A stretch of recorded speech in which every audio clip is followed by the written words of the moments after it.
Start stream. Okay, now we're gonna start the stream. Says it's live and recording on my end. Okay. So Sentai review. Sentai. Yay, we're live. Okay, cool. So I'm gonna Are hit we? this You got button it? and I'm gonna hit share and I'm gonna go to the Facebook news feed and I'm gonna tell this to go into a group and I'm gonna tell it to go to the Sentai review and I'm gonna tell it we is live. We is You live? lazy Okay. There it mugs. is. Okay. Okay. Okay, there we go. Now we's live. Alright, good. And then the problem solved. And then I'm going to go close that out because I'm not worried about it. And then we do one of these. Okay. So I'm not paying attention to the stream right now. I am double checking something on the game real quick like. I see. Okay. Well, I downloaded that Tails game that's for your cell phone because it's supposed to be the next actual Tails game. Put that in heavy quotations while they're waiting to release the actual system game. Okay. And to be fair, it's not bad for like a free to play, but yeah, it's one of those things where you have to play and be on for so long to get certain rewards. So it's a pain in my ass, but yeah. However, I do suppose I could do this. Hold on. Let me hit this. Oh. Because it's going to show up on the stream like here. Okay. Do the thing. Now I got that stuff. As far as I can tell, we're live. Everything's set. I'm waiting for my dumb shit whenever, however. But yeah, we should be set. I got my fucking Amuro in the back looking like I own a love pillow or some shit. There we go. Let's do us YouTubes. And I'm going to try to pull up like the side chat bar, because yeah. Yeah, I did that myself. Yeah. Well, I'm just thinking about it. I'm like, oh, wait, I'm the one that's streaming, and nobody's kind of sharing that. So, yeah. This is what happens when we're all stuck at home because life is a bunch of bullshit.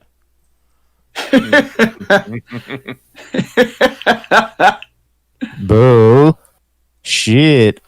Yeah. Pretty much. It's okay. Will you two idiots knock it off? Huh? Goddamn cats. Oh, I was like, what the fuck? Woman, come kill our children. They're trying to kill each other. We has absolutely nothing from the Shane guy yet, and we have Yeah, which sounds about right.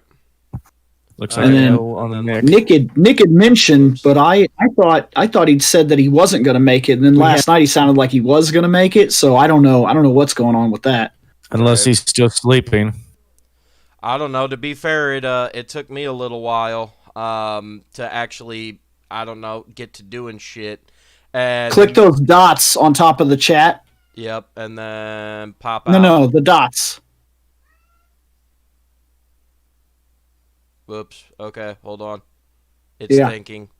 Yep, there you go. And then just do the pop out chat, and then that'll give you that window that I use. Right.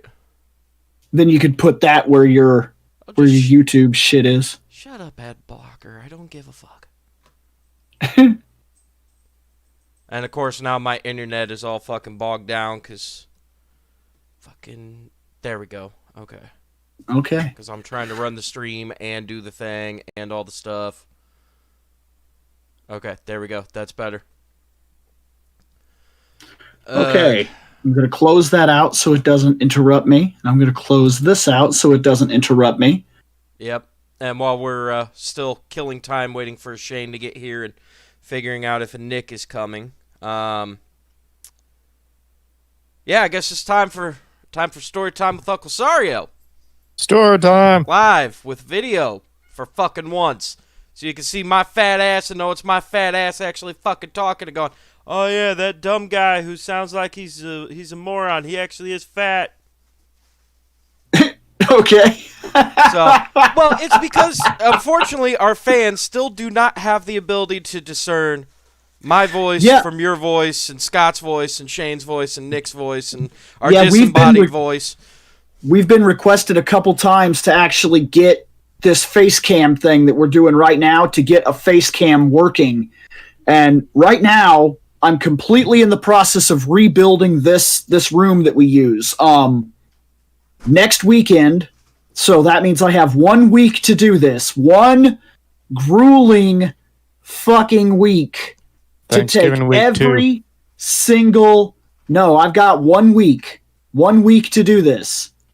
I have to pull every single fucking item in this room out of this room and store it somewhere. Then we're going to strip the entire back wall and we're going to build a full wall rack exactly like I had at the old apartment where we used to film. And I'm going to build that again in this room. I'm going to take up the entire fucking 10 feet. Then I'm going to bring everything fucking back in here and store it across those back walls and get puck lamps that'll go on the bottom of the shelves that will then light everything down the racks. Nice. Once all of that is done, the bookshelves and all the side equipment and shit like that will all be gone from this room. It'll be this desk and that wall, and that's it. Then, once that is taken care of and we can spread out a little easier in here, I'm going to try to start getting a functional display so that we can do face cam while we do the show. Right. Okay, that's fair enough.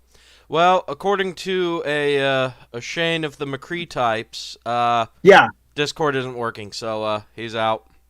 sweet. Okay. Fun time, so it sounds like So- it's just us three. But either way, story time with Uncle Sario. Today, it's a story about hindsight and how stupid motherfuckers might not be nearly as stupid as some of the other motherfuckers that you think are not as stupid. Okay, So I guess I'm intrigued. I'm at work yesterday, doing my job, answering phone calls, doing what I need to do. I get a call from, and literally this story is going to, like, hella hardcore be inside joke, like, you need to be a fan to get the reference I'm about to make here. But I get a call from Jim. Jim is in our herp department. He says, hey, I've got Rob from the derp department on the other line. He needs to talk to you. I said, okay. So he comes on. He's like, hey, how can I help you today, Rob? Well, I've got Jimmy. He's on our assy department. He's on my back line, and he needs to talk to you. Okay. So now I talk to him. Hey, I've got somebody from, uptown on the line. They say that one of our customers is there, and they're being fucking stupid. They're basically doing the equivalent of putting tinfoil on their dick and trying to put it in an electrical socket. Okay, give me the shop. Let me talk to them. So I get into contact with the shop. Hey, yeah, so they're here. They've got tinfoil on their dick. They're about to stick it in an electrical socket. I keep telling them that's a bad idea. They said you told them to do that. I'm like, no, never I told once, him to do that. Never I take once. full Yeah. fucking credit. I told him to do that No dumb shit. Yeah, it's like, no, never once would the fucking company I work for tell them to do some stupid shit like that. You tell them I said, fucking stop it and go the fuck home. Well, I can't do that. You talk to him. And literally, I can hear a phone, because it's an old landline. I can hear the cord being stretched as it's being passed across to the idiot with tinfoil on his dick. Hello? Hi. Fuck are you doing? Well, like, I was reading the instructions you sent, and I said, yeah, no, see, you read the instructions wrong. The instructions say this, and this, and only if this circumstance arises. So fucking stop it. Okay.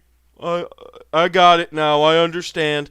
And literally, I don't even get like the phone gets handed back to the guy and he's like, hey, thanks, you know, nothing like that. Literally, okay, I understand. And you can hear the motherfucker go and push the button that you actually hang the phone up on to end the call, like kill the line.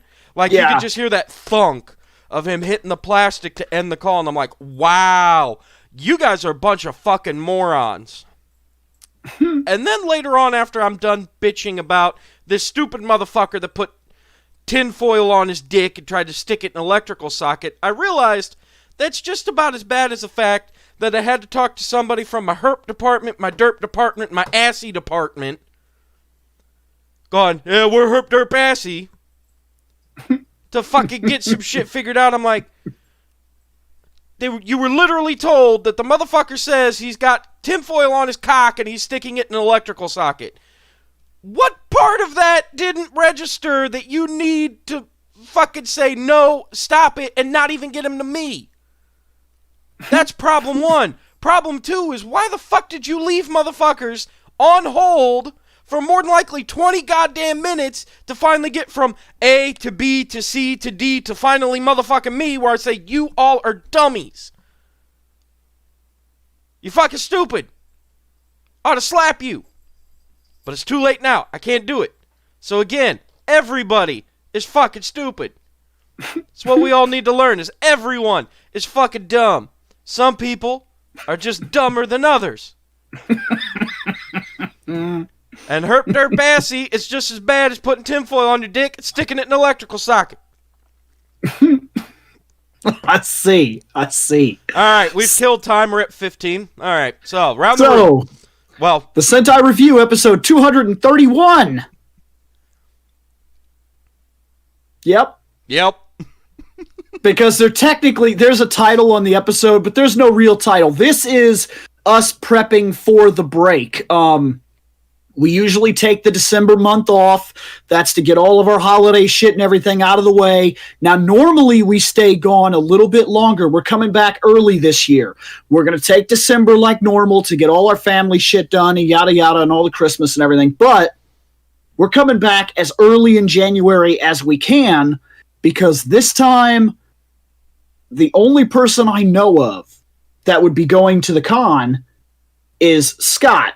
And I'm probably pointing the wrong way because I'm pointing on my screen. But you're Scott, pointing at your chair. Technically, are you Scott up here? Where are you? He's down. You're down.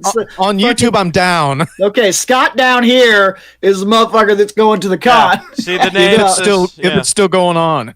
Right. And but even if he did go to the con, this time he's going like to the night thing. So he'd go on Friday, he'd still be here Saturday, and then he'd go back to the con. So that's even if they have it.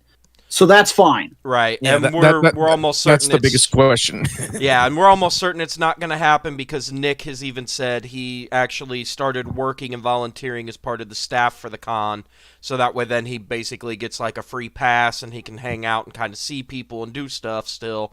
And he's like, yeah, I got nothing saying, hey, the con's going on, come be security and check badges and do what you normally do. So yep, there's a good chance it's not even happening. Yeah, so because of all that, and yes, there will be Gunpla on the shelf, and there is Gunpla. There's Gunpla right up there. It's right over there. All that shit. It's all right in front of there, Wolverine. all the way across, and even up here and up here on the Wolverines. That's all Gunpla. Yep. But, yes, what's going to end up happening is that.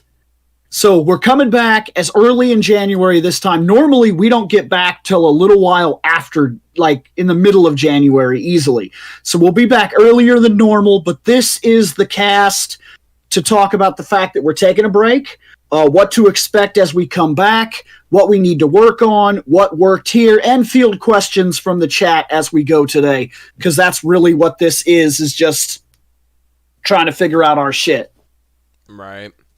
And so it looks like, wow, I just noticed that bourbon.exe has stopped working. Okay, go figure. But yeah, it looks like first question that we have is the folders that have been sent so far is the Gundam OVAs, the Mobile Suit variations, and the show writer villains, plus that one guy who's talked Mortal Kombat on Discord. So what's the plan? We just went over the plan. We're literally hanging out, talking, being like, hey, we're getting ready. Thanksgiving's coming up here in the U.S. for all the people who want to celebrate being together with families and forgetting the fact that this happened because, we white people suck at planning. So, yeah. Okay, so while we're gone, I'm going to maintain my YouTube. That's not going to change. In fact, I may take the opportunity to set up a couple of streams to start my Gundam talks and shit like that, where I start reviewing the Gundam suits and whatnot and do that, because I'm starting to get folders and whatnot. I'm going to go on a mass download and everything soon, because the folders are coming in for all that shit. Now,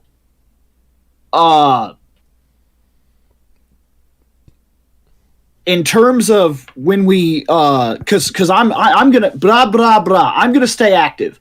I think Scott is gonna stay active as well. Yeah, I'm going to be somewhat active on my channel on Action Talk, although probably not as active as Bill, since he occasionally posts 3 or 4 videos a day. Yeah.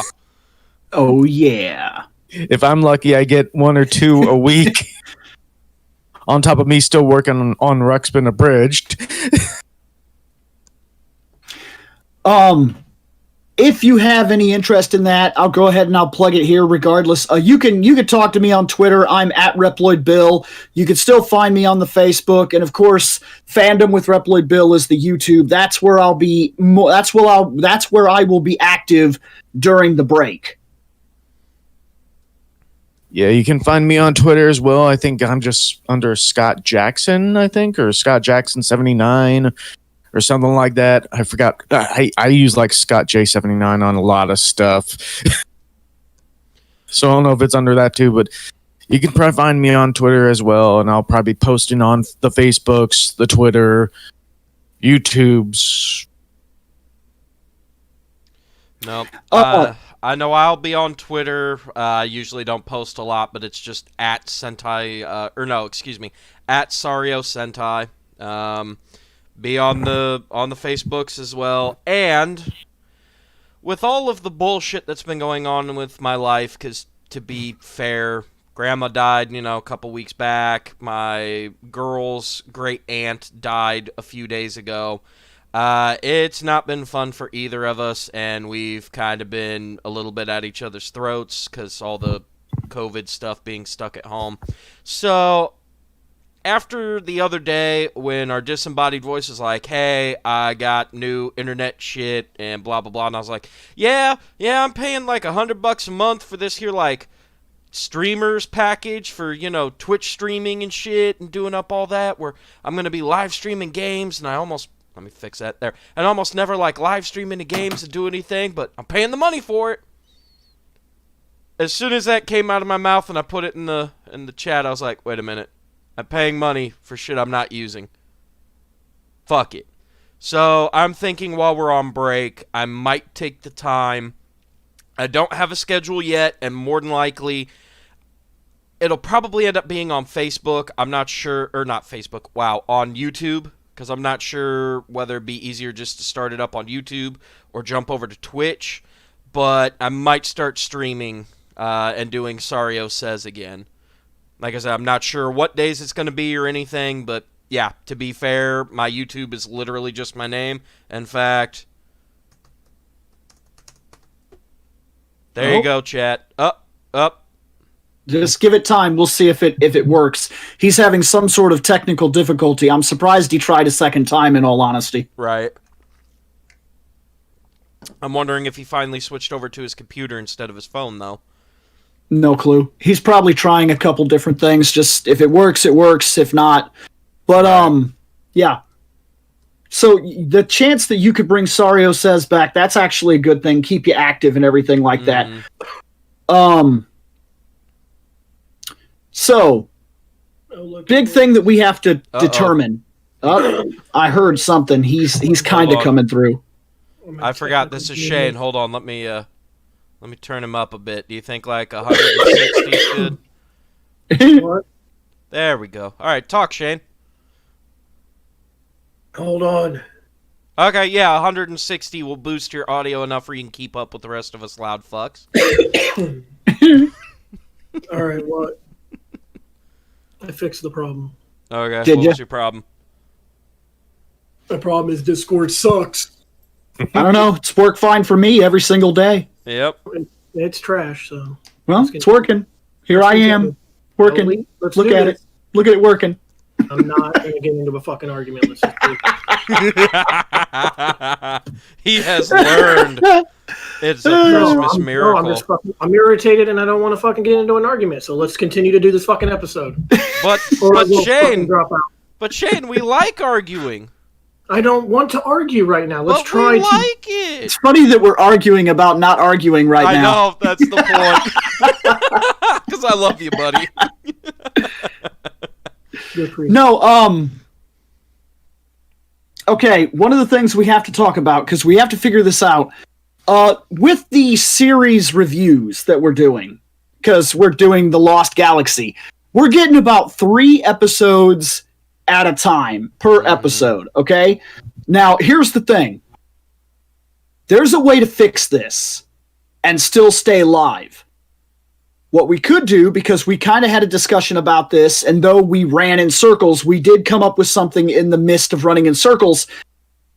The thinking that we could just post the title card of the episode and then talk about that episode without screenshots, because the screenshots very extremely slow us down, because we want to talk about the whole damn episode when we're actually seeing the episode. But here's the question. If we do that, we'll go back to moving faster through the series. But do people want that? Because the chat's going to be important on stuff like this, because it's a possibility that people like us going into stupid detail and doing 3 episodes and pulling out all the bullshit we could possibly do. Right. And they might not want us to go to a single title card where we go through quickly. They may want us to stay the way that we are currently doing it, the way that Lost Galaxy is running. And if that's the way it comes out, then when we come back and keep going over Lost Galaxy, it's going to continue the same way it is. Now, this means it's going to take forever for us to get through series, but that might not be a bad thing if it does decent episodes. Now, if we do it the old podcast way, the live broadcasts of those episodes are basically going to be one picture. That's it. One picture. And that'll be it.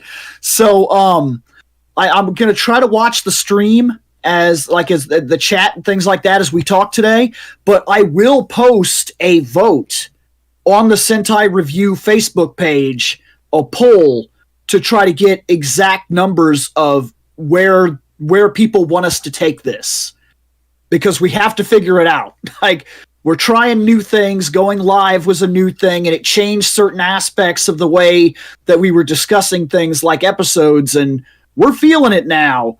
When we watched those 15 episodes a while ago. Yeah. Yeah, and to be fair, I fucked up and watched 16 episodes, and that was a while ago. Yeah. So, yeah, here's...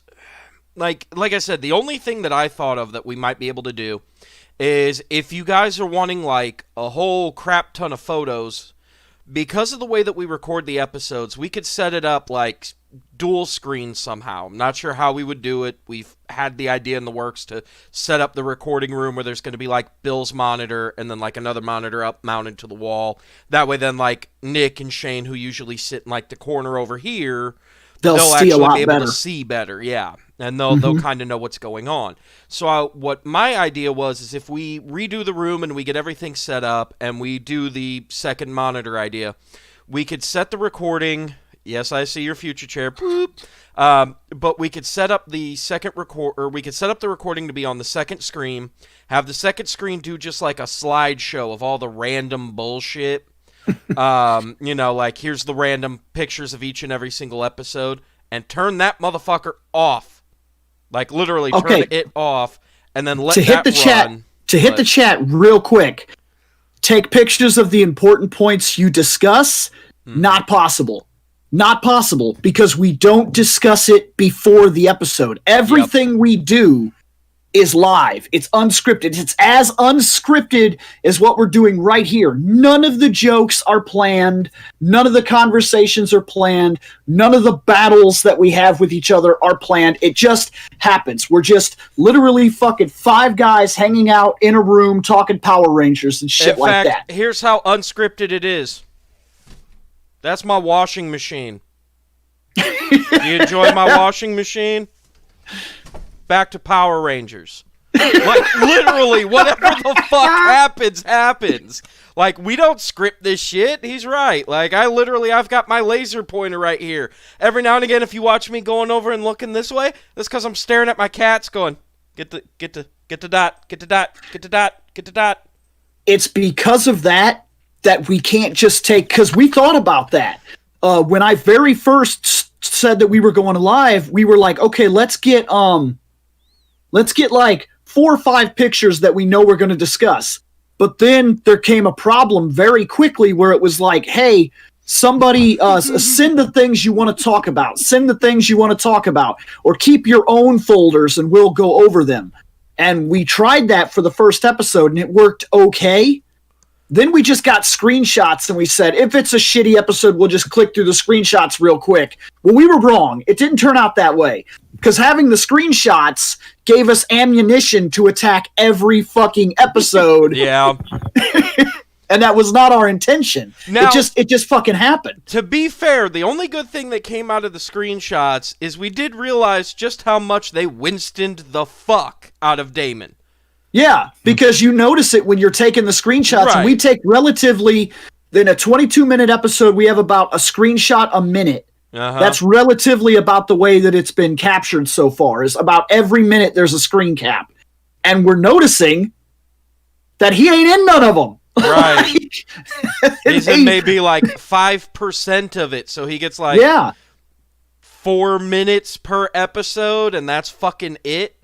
When he shows up, he's interesting enough to catch your attention, and I think that adds to everything that he's been in. When he makes appearances, seems to be some kind of quality. Like, he has a charisma that you enjoy seeing him on screen, and that causes a problem because just going through the show, I would have never called out the fact that he's barely in it.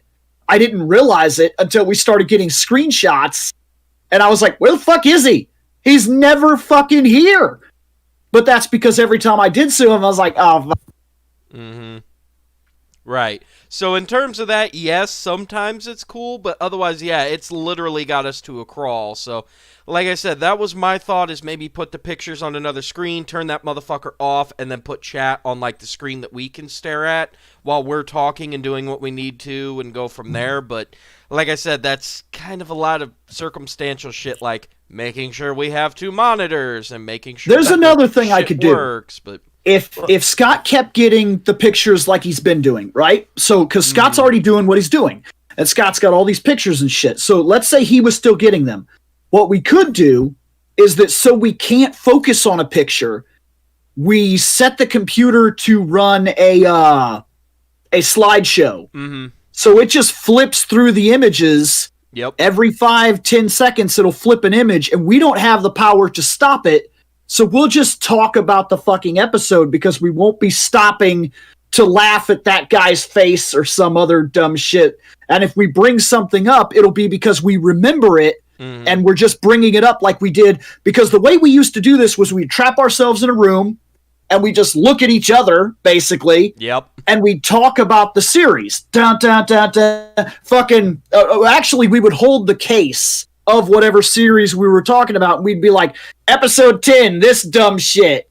And it'd be like, does anybody even remember that shit? No. Then fuck it. And we'd move the fuck on. Right. We don't do that anymore because seeing those pictures drives us to remember every little thing we could possibly talk about. Right. Either that, or we do this, which, let me grab it real quick here. Well, I was going to say the one thing that I've phones with notes that say, hey, look, here's episode 12. Here's the dumb shit I wanted to talk about. I was going to say the one thing that I see as an advantage of doing it this way still is if we only cover 3 or 4 episodes per show, we can, when we get to the next recording date, we can go and rewatch those next 3 or 4 episodes on like Netflix or the DVD. Instead of when we used to get held up and you'd have to try to recap the last 15. Yeah. Then, like I said, we'll bat this around. We'll play with the idea, but we're gonna try to have this figured out when we come back from break. So I'm gonna send out a poll on probably Twitter. I'm gonna send out a poll on Facebook. on the Facebook, and we're gonna try to get that figured out, because I don't know personally what to do right now. I'm not dishappy with the way it's running. I think that the episodes have been funny and it's fine and they run fine. It's just that they're slow. And like, if you're looking to run through the series, but see that could fix that too. If we kept going the way we were, like Shane wants to watch the series, he could watch the series, because then the only thing he's got to do is watch 3 episodes for recap. So on a Friday, he watches 3 episodes instead of, I don't know, fucking 40. Remember that? Mm-hmm. Fucking watching 40 episodes in a night because you put it off for so damn long. Shit, I achieved my goal. Shit, I remember when we went to go. The only cool thing about doing shit like that was back when we did the Turbo movie. I was still living at my dad's house, and at my dad's, in the basement, he has like a whirlpool bathtub that's literally as big as like my kitchen table, so my entire fat ass can fit in it, and it fills like all the way up to like my neck. And he's got a hot tub. And I found the movie on YouTube in full, no edits, no nothing, no squeaky voices fucking with the video. And I literally turned on YouTube and sat in the hot tub and just, gonna watch Turbo and enjoy actual life while this shitty movie plays in the background. Oh, it's so good. That was the only good thing that came out of those. Now I don't live at my dad's anymore, and it's like, I don't want to watch 80 episodes. Can I do like the 15 and we just talk about it and be done for like 2 weeks? So, yeah. I tend to put stuff off to the last minute. Same. And forgot to watch the episodes, and I was like, fuck, I gotta watch them. I'm at work. But Shane. So I'm like, I got an idea. Which would be better, rewatching 15 or rewatching 3? I don't bother. I'm actually watching Power Rangers right now, so. Say that's what I mean, Yeah. but it would be easier on the recap. We'll figure it out. It's just that we have to bring it up because that's what this episode is for, is talking about these situations. When we come back, we are going to finally start something that we've been talking about, because we're pretty much caught up with Kamen Rider. Aside from The my present. chair is all dumb. Aside from getting all the present stuff and whatnot, and same with Super Sentai, Yeah. we're pretty much caught up. We just worry about the new thing coming out. That's an episode a fucking year, maybe 2, because we're gonna review it before we know what the fuck it is, and First then we're gonna impression, review it and then the after final it's all one. over. Yeah. So that's a thing, but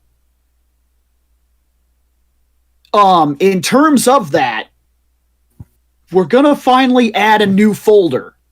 See, we're all caught up in robots, we're all caught up in Sentai, we're all caught up in Riders for the most part. So it's time to start the next folder. Do you know what that is? Hey. It's time to finally talk about the villains.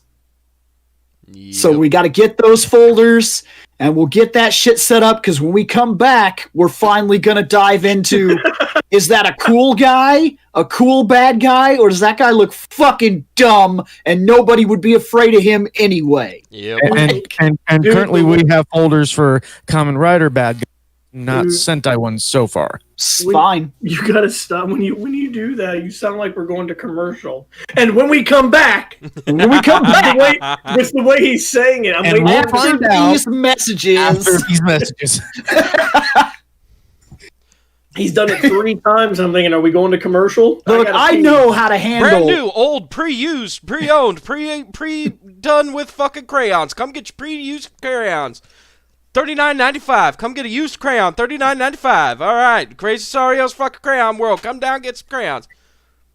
Or All right, somebody we're would back. buy one. You know what? Somebody's stupid enough to buy that. And I'm going to tell you why somebody's stupid enough to buy that. A buddy of mine at work found that somebody is selling a PS5 online on eBay for $32,000. So Yeah. people are dumb. And somebody will buy that. Yeah, somebody will buy that because they're dumb and they expect to fucking have it. But the problem is if you do that, then the scalpers win and they keep fucking doing that shit. You get to voice with your fucking almighty dollar. Bill has said it for fucking eons and eons now. You fucking get to pay these companies with your vote of the almighty dollar. And yeah, after what I heard like a month or two ago from fucking Food Theory with Burger King, because I didn't know nothing about that shit. Yeah, fuck Burger King. I'm never fucking going there again. I've never ate there. I mean, I've ate there. You have. You have there. You haven't used been to there eat in a there. while. You used to eat there a lot, actually, No, and you never stopped to think about it. But your comment makes me realize that you never even thought about how much you were eating it. We used to go there easily twice a month. I wasn't meaning that I've never ate there. I haven't seen that episode is what I was trying to say. Oh, no, yeah, because we used to eat there a lot. Remember, we used to do this, what we're doing right now. This used to be a monthly meeting, sometimes every 2 weeks. Back when we first started all this, we would show up and we would talk about all the shit we had to talk about, like what's working in the show, what needs to change, what we need to fix. And we used to meet at Burger King. But dude, that was back when we would either meet at Burger King or we would meet at the Hardee's over by your dad's. It depended on where you were living at. And that was back when we still had Jack of Spades. That was back when restaurants stayed open all night because we were up there at midnight. Hold on. No. RPG 64 DS, you lose fucking points. You lose Shane Hug points. Burger King is not good for mozzarella sticks. If you want mozzarella sticks, you go to Arby's, where you get the diarrhea from the fucking roast beef. But the mozzarella sticks are the shit. Tell me about how good the mozzarella sticks are. I know you guys can't see me, but I'm doing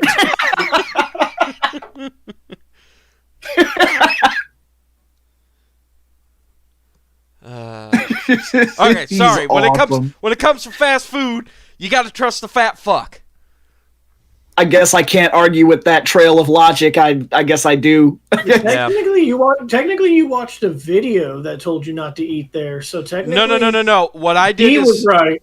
No, what I did is I watched a video that said that what Burger King did is instead of doing like every other company and spending $2 million on an ad marketing campaign, they literally made a Twitch account, went to other streamers that have the voice to text set up where if you pay like $5, $10, whatever the fuck it is to get it to read your message out loud in the stream, they would pay that. And they did that to like maybe 1,000 people. So you're thinking like 1,000 times like $5-10.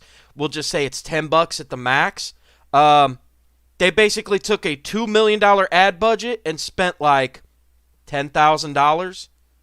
Put an ad up on these motherfuckers' channels.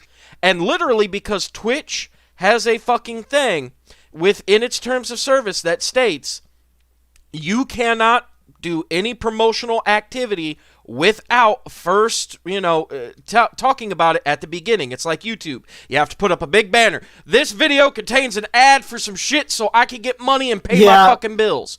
And it's an actual law, or rather, it's written into the contract that you sign as being part of the stream community and things like that in order to get onto those networks. That contract that you sign basically says that if you are if you're advertising or whatever, it has to be stated. It has to be like in your descriptions and shit like that, so you're not endorsing or whatever. Yeah. And then and now a lot of streamers are in trouble because of what Burger King did. Yeah, they basically threw down and made an ad that said, "Hey, why don't you come on down to Burger King and get you some fucking food?" And motherfuckers are like, "What? Yeah, what the fuck?" I was watching some of the responses. Yeah, some of the responses were like, "Hey, Burger King threw me $5. Can I get an ad deal?" And because they clipped all of this and turned it into an actual commercial, Burger King not only fucking made the money for the commercial, in the commercial they said, "But I just gave you $5 to say come get Burger King burgers and fries." Yeah. Sit Yeah, and they made a spin. big joke out of it. Yeah, we paid you. It doesn't matter that your stream was literally Killed. interrupted, and now because we've done this commercial, you look like you endorsed us, and now you're in trouble with the stream network of your choice. Yep. So they basically said, hey, here's $5. And Twitch said it and said, you're fired. That would be like if a random customer at your job came in and said, wow, you're doing a really great job. Thank you for, all the help that you're doing. Here's a coupon for the fucking competitor of whatever store it is you're working at. Yeah. So let's say you work UPS. Here's a coupon for free shipping at fucking FedEx. And your boss came up and said, you got a FedEx coupon? You're fired. Yeah. That's literally what the fuck happened. We're not promoting FedEx here. Yeah, exactly. So when it comes down to it, yeah, that's why I said fuck them. And that's why we go off on tangents, because we're unscripted. So back to Sentai shit. Sorry.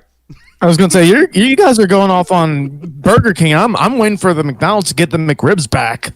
Oh, fuck that shit. That's McRib, all to be you. fair, I can't even eat that shit. Look, let me explain something. I know you love the McRib, but here's the thing that McDonald's does.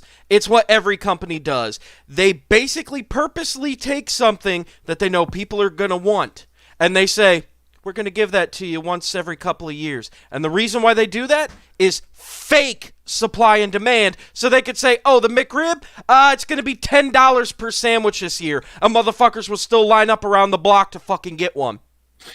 Oh, yeah. No, It's a cheap sandwich, costs them $2 to make, and they go, $80? Yeah, they could do that. They could do it all year. They choose not to do it all year. Now, I'm not saying don't like it, but yeah, the consumer demand. I never understood why that thing was like, limited. I never understood why it was limited. Yeah, because it's on purpose. But yeah, I don't even think they have a normal time. Like, is there like a normal time when they do that, or do they just fucking do it? It used to be like, I think mid-October, and this year it's like early December. Yeah. Yeah. Because, it used to so be, anyways, I remember it used to be February, then they moved it to October, now it's December. But, yeah, because that's the exact same thing. Like, that's the theory that's going around online right now, is that Microsoft and Sony purposely only made, like, 1,000 fucking systems for the PS5 and the fucking new Xbox Series eat a dicks, because it's the stupidest fucking name ever. Xbox Series X, Xbox Series S, so that when they can confuse soccer moms to go out and, hey, you guys got one of them Xbox X thingies? Oh yeah, we got an Xbox One X. But Mom, I wanted the Series X! The only good thing about that is it confused the bots too. But yes, they literally went ahead and, like, that's the theory, is they purposely fucked this up to only put out so many systems, because if there's a fake demand, then people be like, oh my god, I gotta get it, I gotta get it, I gotta get it, I gotta get it. Everybody's talking about it, I gotta get it. It's like with the Wii. When the Wii came out, nobody could get it. Everybody and their brother wanted a Wii, but half the people that got a fucking Nintendo Wii, they played Wii Bowling and Wii Tennis and all the Wii sports games, and never picked up anything else, did anything else with it. Yeah, it is what it is.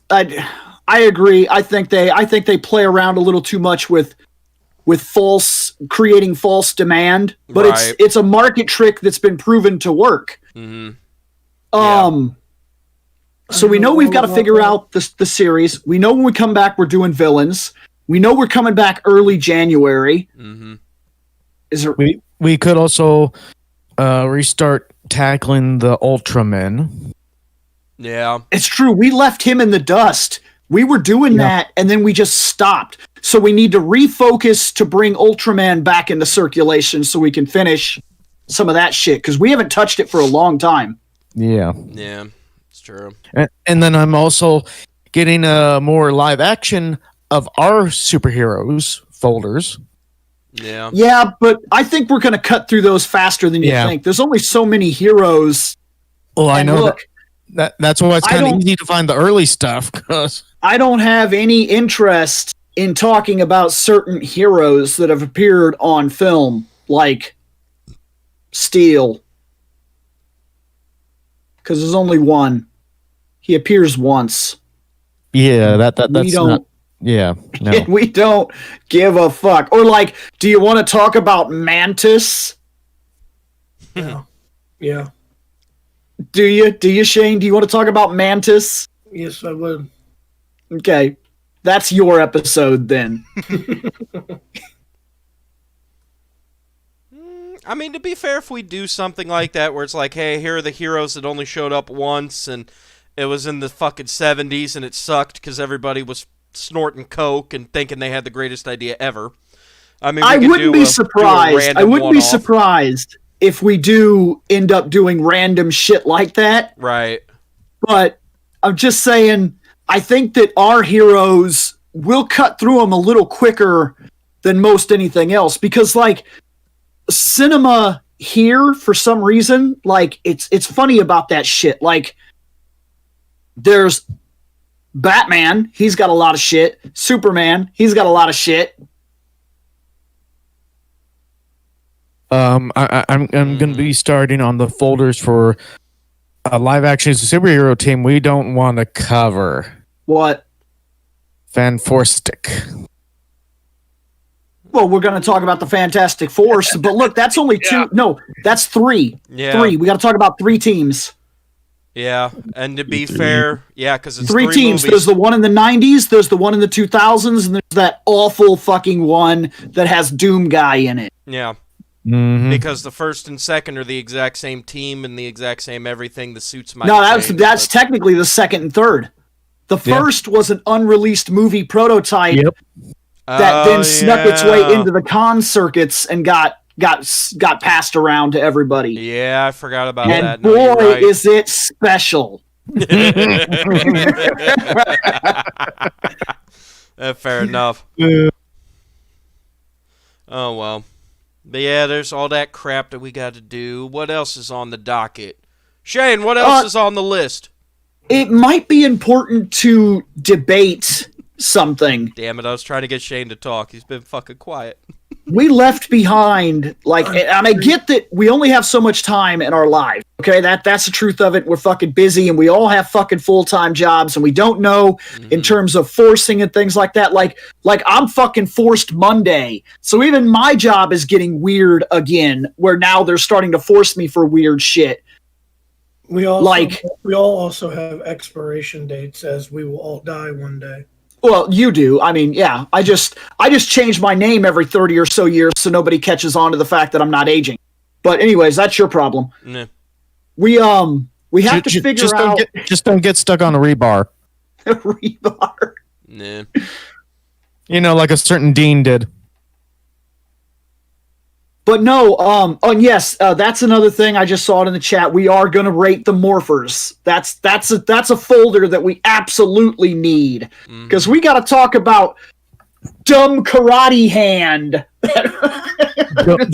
Don't we also got to go back? I think it's like it was also like the openings and the songs that people were asking.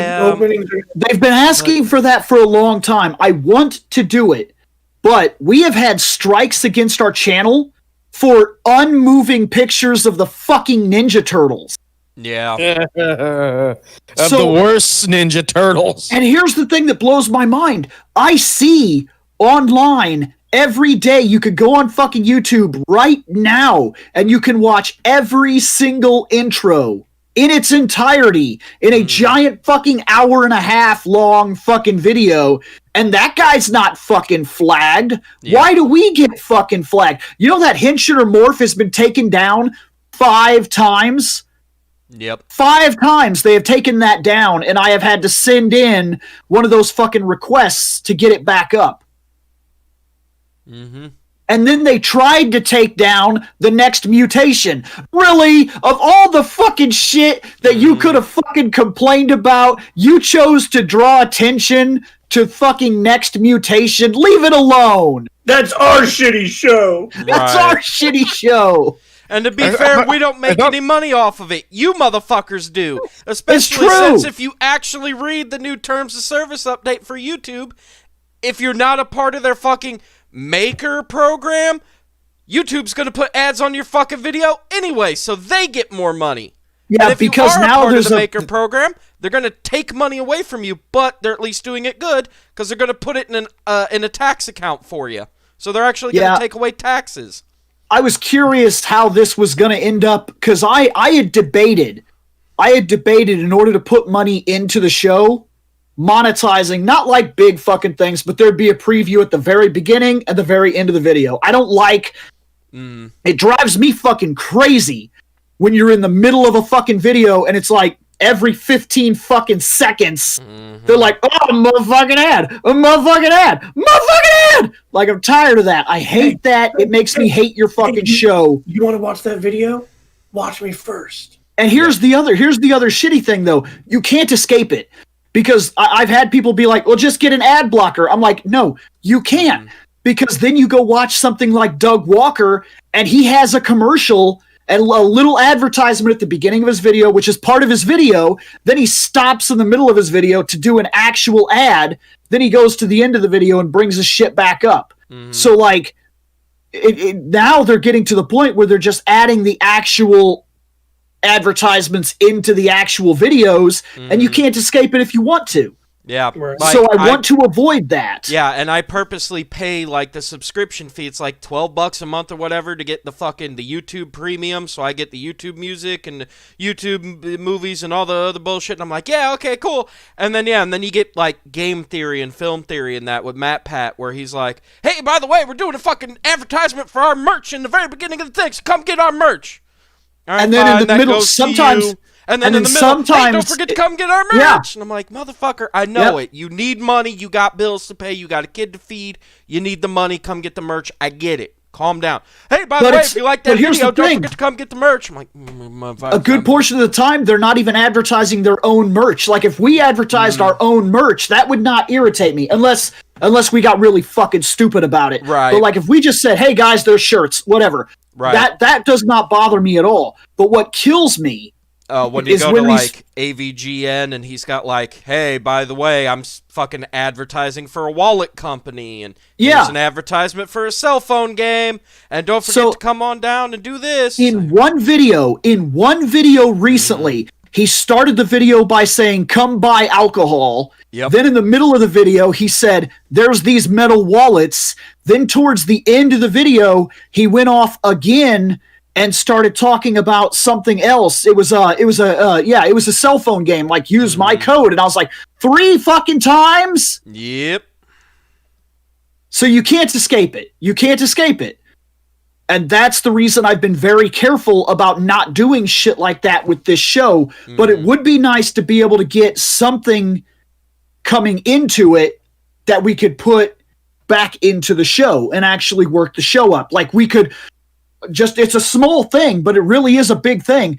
If we had even a small amount of money coming in, we could guarantee the sound equipment. Yep. If we had a small amount of money coming in, like when we get stuck on this, we could guarantee that all of us have the same microphone and all of us have the same webcam. Yep. And then it would be standard across the entire show that we know that there is a quality that is set, that is 100% set. Yep. And that would be important. Yeah, instead of Bill So having an actual webcam and me using the one that's built into my laptop here, and then fucking Scott's got his and Shane's got... Anyway. That picture. That picture. The camera. But that's what I mean. It would be nice to guarantee the quality across the board of the entire show. And we could do that. And I think the only way we could do it, because we wouldn't pull much money a year, I know that. But I think that if we monetized probably around February after we figured out what it would take, but it would provide enough money to standardize equipment. And that's more than fine with me. But here's the killer. Now with YouTube changing its thing, oftentimes what we do is talk about other people's shit. Yep. So, like, how much is that going to take out of us? Like, are we going to basically get nothing? Because, like I said, we did that entire Turtles episode. Well, they're going to claim that shit. Mm-hmm. They've already claimed against us. So I know they're going to claim that. I remember one time I did an entire video on my channel where I shit on Walmart. I shit on them. Oh The yeah. whole fucking episode was me shitting on Walmart. Yeah, I remember And that one. They took my video and monetized it and put a fucking Walmart ad in front of it. Then Wow. I got such Which a is fucking great kick out of because it. literally the name of the video is Walmart made my daughter cry. Yes. Wow. Go fuck Dude, I was yourself. talk about not fucking watching what the fuck you just did. Right. Yeah. They Cool. they monetized that fucking video and put a Walmart ad in front of it. And the video was called, yeah, you're right, Walmart made my 3-year-old cry. Well, that goes into a whole bunch of me shitting on Walmart about how they put their product out early and they fuck shit up. Well, as soon as that was over, they claim it, they put their ad on there, and it was 2 months later that all of a sudden they sent me a retraction saying that they were giving the back to me, that they weren't going to claim it anymore. And I was like, "Oh, really? Yeah. We don't want Figured your that shit out, now. huh?" You know, I picture somebody at Walmart, like, up, like, the exec fucking standing there, like, sir, there's a video. Somebody made a video about us. Put an ad in front of it. Sir, this is not a good video. This is just shitting on us. I don't care. I want that money. And then, like, 2 months later, sir, and it's not happening. We're not big enough to Exactly. We didn't make them money. We just got them attention like, "Sir, on the fact that sir, we're losing sales because this fucking dude is shitting on us, and we put an ad in front of it." He's like, "Take that shit off. We're losing money." And to be fair, Mr. Creep Joe, that actually happens more often than you would think, where literally a TV show or like a band or something, they post something that belongs to them. It's their own shit, and literally the parent company is like, "Flag them motherfuckers." And it's like, we're the official fucking show for, like, the show. Like, we're the official YouTube channel of, like, Rick and Morty. Why the fuck is Adult Swim blocking our own shit and saying it's No stolen? shit. You know, that happens more often than you think. It's just not as many people actually post about it, so... So that's the thing. You mean like Toei blocking their own YouTube stuff? Yeah, Toei does that all the fucking time. Because But they it just are dumb. The thing that blows my mind is that I want to do this episode. I want to do this episode where we talk about intros and we can rate all of the intros and find our favorite intro across the series. I would love to do that. That is an episode that I genuinely want to do. Here's the problems. Say I post that episode on our website and tell everybody, if you want it, that's where you have to go see it. If we get flagged on our website, that is not a flag covered by YouTube. We get fucking sued. That is Yep. copyright infringement on a private website. Yeah, that's not... We could put a fucking wheelchair and a mohawk on that and call it a fucking day. So I can't do that. And if I put it on YouTube, I promise you, without a doubt, even though fucking all these other channels can just fucking post whatever the fuck they want and nothing ever happens, I will get fucking flagged. And if I post it on my Facebook and my shit gets flagged, I could lose my Facebook. Yep. So let's say I host that video and we're just streaming copywritten material on Facebook. If somebody reports me or they dog me, that's it. I lose my fucking Facebook. Same with Twitter or any other of those fucking accounts. And then I thought about, why not just do something like go to another website where we don't give a fuck, and if we get taken down, we get taken down. Like the fact that we're on Daily Motion, Yeah. but it's not us. There is a Vimo.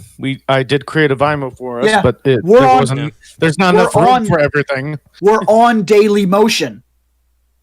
The Sentai Review is on Daily Motion and posts videos regularly. It's not us. I don't know who the fuck it is, but it's our videos. Somebody takes them off our YouTube, rips them, and puts them on Daily Motion. We're on there. We're already there. Yep. Blatantly. Our face on the fucking camera. I even went in and commented on a couple of their videos. I don't remember uploading this. I did that on like 30 of them motherfuckers. I was like, I also don't remember uploading this. And no, to be fair, even if it does end up coming down to, yeah, we go the fuck to MySpace, while there's not much traffic that ends up being there, to be quite honest, what a lot of these fucking companies do is they go to Google, or they have a tracking bot, basically, and what it does is punch in the code, look for Toei Animation, fucking Power Rangers, Sentai Reviewed, Super Sentai, blah, blah, blah, and they type in all this shit, and they have the bot go out and look. It'll look. I like how we're in that search engine. I like how he just included us in the search engine. Well, because who knows? They probably already know us, and we're already talking about, hey guys, we're gonna go somewhere the fuck else.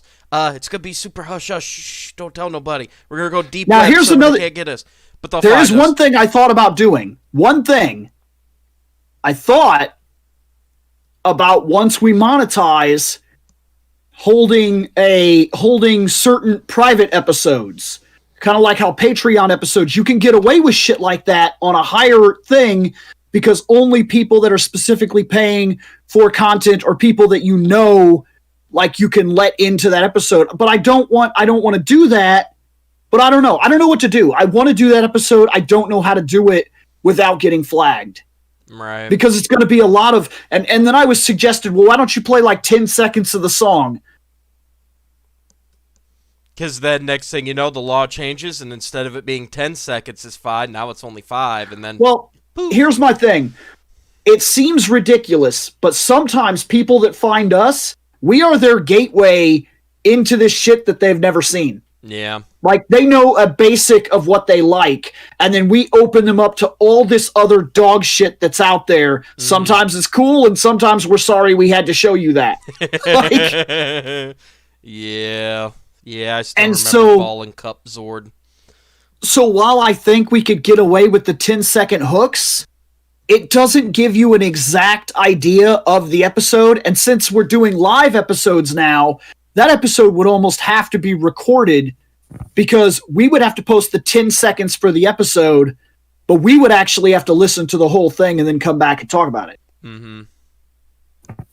So it'd also be a little bit of a pain in the ass. Not that we haven't filmed fucking pains in the asses before, but yeah, I don't know. Yeah, I remember doing the motivational vest episode. I might have thought of something. What? Well, I'm looking at how we're appearing on YouTube with this Discord setup and stuff. Yeah. Okay. What if we had like the screen of it going in like the bottom center? Well, we have like two screens of us on top and two screens around it, or whatever. But are you saying no sound on that screen? I don't know. I mean, with us talking during it and over it, it might cover it up. Because it could be labeled as some sort of commentary. Yeah, it's true. That might not be a terrible idea. That could work. And if it's filmed like this, it's not a full presentation. We are just have it in like the corner or something too. But well, because what you're saying, you're hitting on a fact. Okay, fair use is contributed to an 80-20 demographic. Yeah. So if it's for educational purposes or satire or something of that nature, we can use it, but we can't showcase the entire thing. But you can showcase almost the entire thing if 80% of the product is your product. Yeah. And in what you're saying, if we're on the screen like 5 times and they're the corner down here or whatever, you might get away with something like that because we'd be talking over the music. If you kept the music low enough, we'd be talking over the music and it would be a little pip, picture in picture. And then that might work. It wouldn't be ideal to the way we normally film, but that might be a way to get away with it. Right. Because, I mean, the other thing as well is, and, I mean, it does play into how we normally do everything anyway, but considering the fact that normally what we do is we watch the episodes, we come in and we talk about it, to be fair, that wouldn't really be that bad of an idea, because, yeah, like Bill says, if we put that down in, like, the bottom corner at, like, 5% volume, and then we have us at like 100 or whatever, or even if it's Huh. at 10 and we're at 100, and we're just coming in, we're like, yeah, no, I listened to this song, this song, this song, this song, I like this one because the drums are good, and this one's cool because the guitar's awesome, and this one's better because, this, and we're just talking over it. I mean, yeah, that might actually work a little bit better, and then the people who want to hear it, they have to go deaf because you have my loud ass being like, no, because the guitars don't go like this. It's like, and and doing what I normally fucking do, being loud. Well, headphones, we could link every single one as we showed it, and then allow people to go if they wanted to go hear it afterwards or whatever, and see if they agree with our opinions. Because I also see that there's been some talk in the chat that's trying to say how a lot of other channels do it, and I thought about doing something like that, but that's an edit episode. Right. It's not like what we do is live, so it makes it a lot more difficult, and there would be a lot of parts where we're just like, yeah, that's true. I don't know. hopefully I wouldn't make that face. Right, but that's why I said, it might be one thing where, like, we would find it, make a playlist of it, watch it ourselves, or, well, technically listen to it ourselves, and then after we listen to it, I just saw something else that came in. Look, the people that want to see this are people that are already subbed to us. Yeah. We could private the video. You're not subbed, you don't get in, period. And then we could do what we were talking about. Because if it's a private video, we're not going to get turned in by the people that are fucking requesting to see it anyway. It's true. It's very true. And then if it gets taken down later, well, I'm sorry, but at least we got it done. Right. And then we can try to fight on whatever terms we have to fight on. But that might be a way to do it. If the live stream is rated private, only people who are sent the link, and the people that would be sent the link would be the people on our stuff. Right. Yeah, that's true. Because we could even make like a specific Discord channel just for that and be like, hey, fucking doing the illegal episode. Here you go. Fucking fandom night. Fandom night after dark. We're watching porno live and golf commentary. It's the way that they've come down on us. Look, we have been hit on this channel for a picture of Pikachu. We got a video taken down because there was one fucking picture of Pikachu. Yeah, I remember that one. Like, I can't fucking believe the amount of times that our show has been taken down for the dumbest shit. And then I see other people like WatchMojo.com has like a third of a fucking Pokemon episode. And I'm like, you can show that, but I can't post a fucking picture of Pikachu? Mm-hmm. What is the fucking standard? Why are we getting hit? Because you didn't pay them. I guess. Yeah, it works. Yeah, it's true.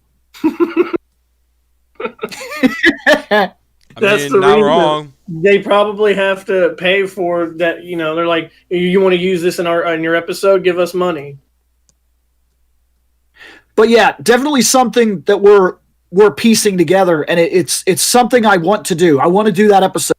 I would like to do that episode on this next season of the Sentai Review. I want to find a way to do it. Oh shit, we got renewed for another season? As far as I know, I've been speaking with the management staff, and he thinks that we could probably go another year. Fuck. Hold on. I'm getting a call. Hold on. Hello? You sure? Okay, hold on. Shane, it's management. He says to shut the fuck up. This is supposed to be behind closed doors. Oh, shit. Sorry. He says to shut the fucking hell up because you are a fucking moron. And this is supposed to be behind closed doors. Okay. He also says that any concerns you have should be addressed to Mr. Xavier. Okay. Mr. Xavier. Are you sure? I was just called a moron, and I don't approve of that. Oh, does that bother you? Okay. I will kill you. Really? Oh, wait. I'll kill you too, old man. No, we'll talk about that later. We'll talk about that later. Okay, cool. Thank you. Bye. Hey! Awesome. So, good news. HR is the best. Yeah, good Big news. Xavier HR. Yeah, I was about to say, good news. I have a meeting with the boss later. Bad news, Shane, I think you're going to have another different kind of meeting later on. But I think I might Actually, be it was getting a just- promotion. It was just posted. It was just posted in the chat. The last time he pissed off management, he got the tattooed teenage alien fighters from Beverly Hills episode. Yeah, that's very true. Oh, In fact, shit. he was even given a choice between that show and gay porn. And it was like He a was. softcore gay porno book too. And I chose the gay porn. He did. He's Yeah, so he cool. did. That was I didn't- amazing. I don't want that fucking show.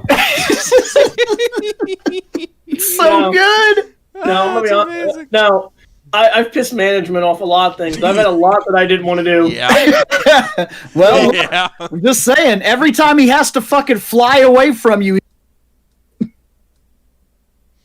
I'm sorry. I feel like I'm gonna have a lot of these kind of episodes in the future. I feel like I tend to piss a lot. I tend to piss them off a lot. Yep, it's true. I don't know why. And Ronan is right. Technically, we will have to watch that. We will all have to watch that. Oh my god, that's something I'm not looking forward to. But he's right. Eventually, as we review stupid shit, here's the real kicker. The big question is going to end up being, what was worse? Next Mutation? Or tattooed teenage alien fighters from Beverly Hills? Or Just hear that. Masked Rider. One of those three is our worst thing. or the Knights of Tirnog. We will have to watch that stupid Yeah, fucking fucking show. Mystic Knights. You also have God damn. Beetleborgs. Yeah, but Beetleborgs wasn't actually that bad of a show. No, I'm just saying we have to watch it. Well, yeah, We we, will have end to up watch having it, to watch but it. that's not on the list of which of these four fucking suck. Like, it's not You're like gonna those Facebook memes that go around that's like, here are your four favorite fucking foods. One of them's gotta go. Yeah. You know what I mean? It's not like that type of shit where you gotta figure out which one of these four Nope. fucking sucks. We And got- VR Troopers. I remember nothing about that. Like, I remember nothing about it. I don't know if it was good, bad, if it was just underappreciated. I don't know. I don't remember anything about it. We have so much content that I don't think all of us will make it to the end of the show. Do we have to worry Shane. about the pizza, We may have to the Pizza recast Cat them. things or Shane, not? Shane, let Pizza Cat? What the fuck? Me, oh, yeah. The Samurai Pizza Cats, whatever that it Yeah. was. Oh, damn it. Since Stop. since Bandai did bring it here in America and put some audio dialogue on it. Yeah, but I don't. You see, I he would just have added- to he double just check added because another I don't topic. remember that show technically being like a Sentai. You not seen that? But I don't know. It proves my point. And it Proves is my it point. is a cartoon too, so Right. Now, again, Shane, you say some of us aren't going to fucking be around that long. You do realize that by the time that we're all like 90 and 100 years old, because to be fair, every couple of decades, the life expectancy of the human race gets better through, technologies and medicines and shit like that. You do realize by the time that we get to be like almost 100, our brains are going to be removed from our heads, put in jars, and we're still going to be able to communicate, almost either Futurama style, where it's a whole head in a jar, or it's going to be like Fallout style, where you're a brain in a jar controlling a robot body. So we'll be able to bitch about this shit until the literal heat death of the universe. But what if we get hacked and become evil robot usses? Welcome to Evil Fandom Night. Then we this start is- siding with the villains more than we side with the heroes. No, those episodes will be amazing because we'll just work up shit like, we'll be like, the fucking next mutation is easily the best fucking turtles. You have to fucking see it. It's like, it's literally what turtles should have been. And then people go and watch it and they're like, oh, what the fuck? Yep, we'll be like, we trolled you again. They're sitting there like, oh my god, damn you, Evil Sentai review. And to be fair, Shane, by the time that we turn 60 and one of us is, fucked up because, me and my bad back, I will Psycho have a Sentai future- review. Yeah. But by the time I'm 60 and my back is so fucked that I'm stuck in a wheelchair, I literally will have a future chair that I can just and go away from you. As kids, we love the heroes, and as adults, we can relate to the bad guys. Yeah. That's true. That is true. I just got remember, remember, they'll kill me to save me. if that ever happens, remember one important thing: we all have to grow goatees It's true. Oh man. because we're evil. Wait. So evil. Are you sure that doesn't work the other way for us? Does Mirror Universe Bill always clean shave? Oh, I have a goatee too. Maybe we all are clean. Maybe shaved. we're all clean shaven and all fucking proper and shit. Yeah, but that would be so weird. All of us, like, we're like clean shaved, sophisticated. Clean shave, proper assholes. Welcome to Sentai Review. And in this episode, we will discuss, and we're talking all fancy and fucking proper and shit. No, because to be fair, I think evil Sario, since I've got the Look, I would rather be dead. He would okay? have, like- I he would would rather have, be like, the dead, Triple chat. H, I would like- rather be dead. mutton chop thingy that he had, like where was the He'd rather be handlebar dead than with the- put in a salt and pepper Yep. shaker. I'd rather be dead. No, if that has to be Robot Bill, he'd rather be dead Bill. Hold on. Hold on. Sorry, chat. Hell to the no. Here we come, evil robot, kill you. Say, okay, Bill comes evil, put his soul in a Dalek. Oh, yeah, no, dead Bill. Bill would be dead. Bill would purposely commit suicide. He would purposely tell somebody to set up an electrical cord on the edge of the Grand Canyon so he can get to it and then fucking fall off into the Grand Canyon. Be dead. Here's the thing. If we were assholes enough to do that, and we shove Bill's brain into a fucking dialect, and we're like, ha, ha, ha, ha. And he's like, Bill would be like, please kill me. I'm like, try to kill yourself. You got yourself a plunger. Do something, bitch. Hey, I've watched plenty of them kill themselves. They fall down staircases, jump off cliffs, run into doors, fucking fall down elevator shafts. I can find a way to die as a... all too easily, I might add. Yeah. Somebody might put a blanket over me and I'm like, I'm fucked! Dead. Overeating. Sentai review from the dark multiverse. Dude, that would be sick. God damn it. Now you guys got me wondering if there's fucking Tales from the Dark Side on any of my streaming services. Yeah, never mind. What about see. Nick? Well, what about Nick? Damn! He's probably sleeping, to be fair. he might be. Yeah. I don't know if he got forced, but if he did, then he got off at like 7 in the morning. No. So he's Because he probably works sleeping. he works third shift, so yeah, he's No. probably sound the fuck asleep. That or He's he's not. busy banging his girlfriend. I don't know.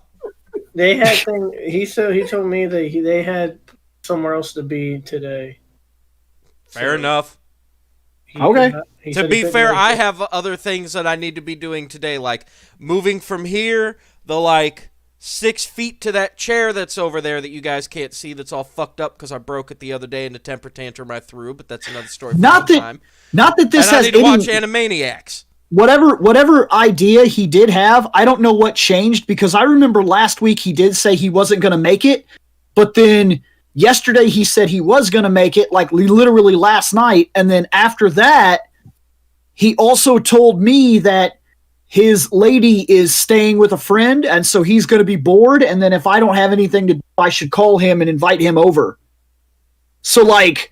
he's not busy today. I don't know what happened or what came up. We just don't have Nick today. Right.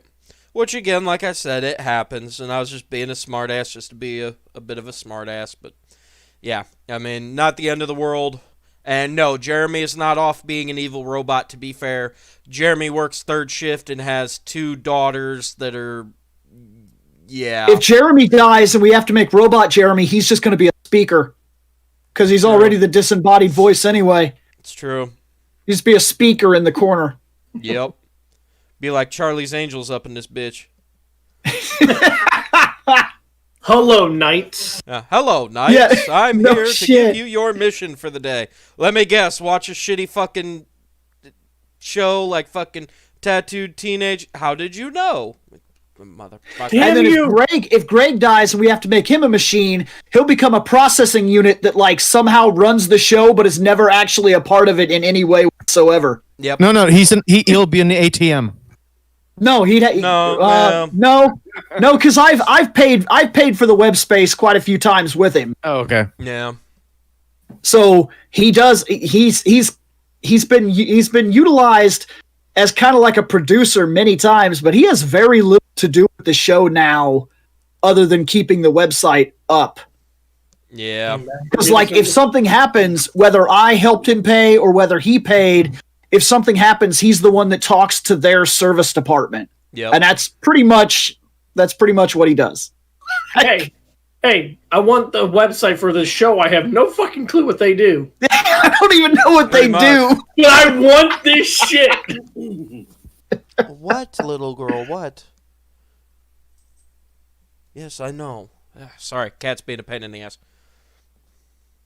Okay, so I think we've discussed pretty much like what you're expecting next year. We talked about the fact that we are going on break. We talked about when we're coming back. We talked about a couple of the episode ideas and things like that and what we need to focus on. So I guess we field questions for a half an hour or so Yeah, because that's where we are now. I don't see anything else happening. And here come the Gundam questions for Bill. Maybe. Who knows? There's going to be a lot of that on my channel soon. Yeah. And on my channel, there's going to be a lot of me just telling bullshit stories, because, yeah. Unlike right now. Meanwhile, we'll be... Go ahead. Come here, Goofus. Meanwhile, Goofus. my channel will have like random bullshit that nobody gives a shit What do you about. want? What's the matter? Yeah, after this live stream, we'll be out for the break because we usually take the holidays off. No, Mama's not going to save you. Yeah. It's just Chad isn't going to save you. Holidays are rough. Holidays are rough because they're holidays, and holidays are rough because of family and everything else, and it's hard to do the show because we've said it before, I would love to get paid to just do this show. My actual intention with this back when it started Fandom Night was supposed to do 8-hour-long broadcasts, fandom shows, like a radio show, like a morning radio show. We would go online at 7 in the morning, and we'd go till like 3 o'clock, and we were supposed to talk sports, we were supposed to talk boxing, we were supposed to talk actual like video game news and things like that. We tried over and over and over again. We had 9 shows at one point, and they're all gone. They're all fucking gone. We have the Sentai Review. Had it taken off and those 9 shows actually hit, they would have run every single day in the morning, and they would have ran through. And we would have done live broadcasts, switching every hour to a different thing. So we'd start in the morning. We'd be like, "Hey, this is the wake up. We're gonna bullshit for an hour." That would be like the what's up, and then the next hour was supposed to be where we started talking like, for those of you that are fucking off work, it's time to talk about what video games you should be playing and what the industry's problems are. And then we went into that, and we had a comic book hour, and we had like all of these shows were a thing, and then we had like TAS and whatnot, and it all died. It all fucking died. It's another thing that might be something to think about. Had that taken off, it would have been something, but it didn't. And since we're regular guys with fucking full-time jobs and shit, like we can only about manage 1, maybe 2 shows. And I've been wondering if that's something to think about, is if we should be getting one of the other shows back and running. Because right now we have this. And the job at Wrestling Corner was running for a while, even during the break. That's what I mean. Yeah. So we had 9 Then I fucking gave shows. up and stopped fucking watching because the product just unfortunately turned to shit. So I was like, whatever. That's kind of why it died. I just didn't care enough to watch fucking wrestling anymore. So, guys, who's the second in command of the group after Bill?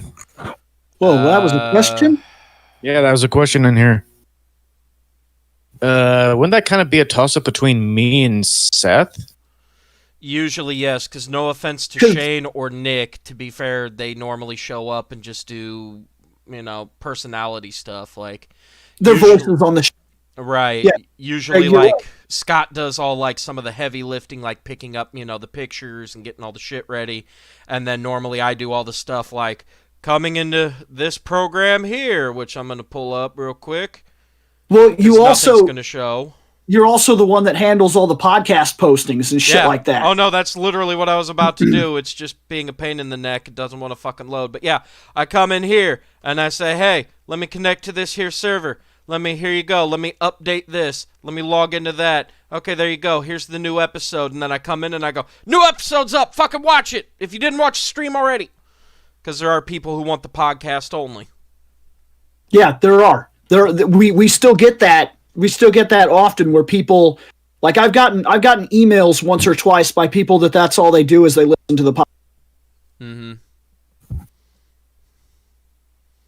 So technically it's a tie?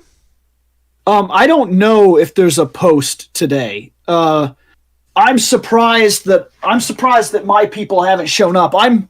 I'm currently sitting on like an inch or two of water in the bottom left of my house. So I'm waiting for Roto-Rooter to come over and do these four main. I have a main line, the line that goes, the line in the garage, the main line, and the line that goes to the washing machine, and then the line that connects the washing and all the foundation that goes into the garage that cuts down. I need all of that cleared so that I can avoid this for the next fucking year. Because I've noticed that since I got this house, we have root logs, like a lot of root problems that happen in the pipes. And if I don't have this procedure done once a year, I get flooding. Well, this year, when we were ahead of it, we had it done because we saw it beginning. There was a small backup, like very small, that happened in the garage. And I said, call them out here and fucking fix it now. So we did. But the guy who was watching my place at the time didn't know what needed to be done, so they did the garage and did nothing else, and now I'm in my fucking... Now I'm waiting for them to come over and fix my shit. Mm-hmm. Which is the reason we didn't meet, because I don't know when they're coming over and they're going to have all their equipment. Yep, because the house I grew up in, where Bill lives at, it had the exact same problem where our basement would flood, and that's because the people that lived there before us, when my mom and dad first bought the house, they put up like a little, I don't even know what kind of tree it was, but they put a tree in the backyard, and the roots would go all the way down looking for hot water, and since that's where the fucking washing machine was draining out, was through there, it would get down and the roots would dig in through the pipe and get into the water to get up the hot water, and it would always constantly back up or the basement would be completely fucking flooded. And literally the only way to fix it was my mom had to pay like thousands of dollars to get a construction crew out to literally dig up the tree out of the backyard and destroy the roots. So that way it wouldn't fucking happen. Now I've destroyed both the major trees. There's only one tree left, and I'm currently destroying the stump out front, and then that'll slowly kill off the roots. But I've got a root problem, and that feeds into my pipes. And if I don't take care of it a year, I have a problem. Well, I have a fucking problem. That's the reason we're doing it this way. Otherwise, we'd have been here. Everybody would have come over like normal or whatever. Well, Seth has a different kind of problem right now, so he wouldn't have been here. Yeah, I might not have been there, and that's only because where I'm living at now, you're supposed to say, I sneeze. Not woo! Come on, Shane. Sneeze right. Fucking Ric Flair sneeze over no here. Shit. But what was I saying? No, so basically where I'm living at, it's like an hour drive. For most people. For me, it's normally a 45-minute drive, but that's because I speed like a motherfucker. Well, lately, I've actually been taking my time because I've kind of fucked up my van, and the alignment is fucked, and if the wind is over, like, 10 miles an hour, even doing 65, I get, like, this type of shit on the highway from the wind knocking me the fuck around. And going 65, I have semis blowing past me going... And you don't want a trucker to be flipping you the bird and trying to pass you. So I wouldn't have been here if that was the case. Cause yeah, fuck that shit. Guy's like, slow motherfucker. Oh no! Pretty much, yeah. And then you're driving by like, fuck you, you wrecked. So somebody asked Bill what his favorite Sentai reviewed jokes are. His three favorite. I don't know. One of my favorite jokes to make is Facts of the Dolph, Yeah. but they don't go up as often as they used to. I don't think that's on the Sentai review show. So Hosts in Fandom Night. Yeah, and sometimes we talk about it in here. There's your one right there. There you go. There's you an old fucking fact right there, just for you.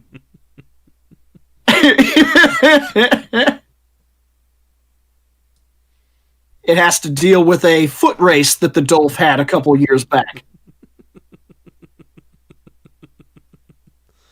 Yeah, fuck you. What? It's sad as I can't go read it. It's okay though. I'll read it later. Let me see here. Here, let me click this real quick. And Ronan, the tree already is cut down. The problem is the stump needs pulled out. And to be fair, I think the easier way to deal with the stump is. There you go. Ah, fuck. Okay. You could just click that screen, and then they can know marvelous facts that will get them through their lives.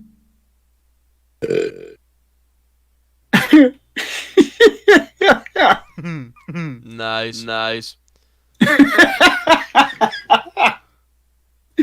Facts of the Dolph 2. That was the second fact that ever posted was Dolph Lundgren in the Flash actually had a race around the Earth in the 80s. The Dolph lapped the Flash 6 times, and it was later discovered that the Dolph was only jogging and didn't realize that they were racing. That's a fact. Yep. whatever. Dang, you can't just whatever. That's real facts. I'm like educating people. It's just whatever. No. I have the Dolph Punisher DVD. Yep, you're welcome. Yeah, the actor for Troa and Michelangelo from The Next Mutation passed away. Yeah. At least I believe that's the Mike he played. Yes. Yeah. He also played Goku in the late Ocean dub. Yep.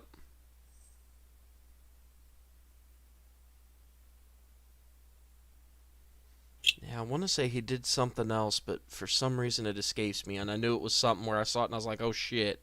Wasn't it an Inuyasha or something like that? Or Well, that was the He big played thing. someone- Was he was in Inuyasha. He was the I want to say he was the monk, but there was something else I saw. And I can't remember what the fuck Moroku. it was.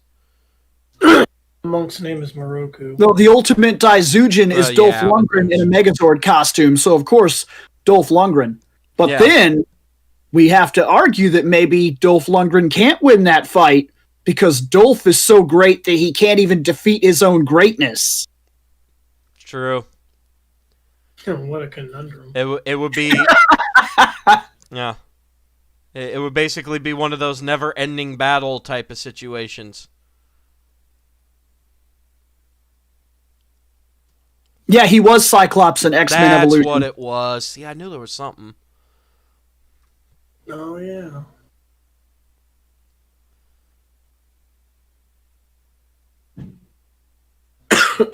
Yeah. Oh, yeah. No, I guess I can agree to that Um, because I only just started reading chat. Yeah, I guess the Shane It's Christmas morning jokes are always some of the best. I don't know how we even ended up fucking doing it. It was just a throwaway joke on. See, but that's what I mean. That's what I mean about having all these things come back. It would be really important to have some shows. Look, the Sentai Review has bled. All the other shows that are dead have bled into the Sentai Review. Future Chair came from Comics TAS, Yeah. where we used to talk about animated series that were made from comic books. we got through 2 X-Men series, like a season 1 of the original X-Men, and we did in the 1980s X-Men. And then we were meant to start going on to Ninja Turtle, stopped. Yeah. Because we got overwhelmed with all the shit. And like Jobber, that's bled into the Sentai review. That's a thing that happens here now. And not often does the controller pile up bleed over here. But sometimes we talk about games over here on the Sentai review. It doesn't happen nearly often to some of the other shit, though. It does more in the beginning, now that the beginning is basically like a what's up while we wait for 15 minutes and try to kill What's that. up? What's up is where all the shows. That's where shit like Story Time with Uncle Seth. That's what that entire fucking show was. There was 2 parts to that show. 1, the first half where we just talked bullshit, and then 2, we actually used to go to the Facebooks, like the different fucking group pages, and we just check out what the fans were talking about, and then comment on all the news and shit that they'd posted, and that's all fucking gone. That used to be the show that I looked forward to the most, because if there was somebody posting about comic book shit, that's what we talk about. If there's somebody posting that some video game came out, like a remaster or something, we talk about it. If there was a thing about an actor that had been cast to play the new Hellboy or something, that's what we talked about. Yep. It was just a very random, very fandom show. Yeah. And it's probably the one I missed the most because it covered everything and you never knew exactly what you were walking into. Sometimes we talked about how Bill had to shop at fucking Best Buy, and sometimes we talked about how like we would debate why so-and-so did not show up because it was Veterans Day.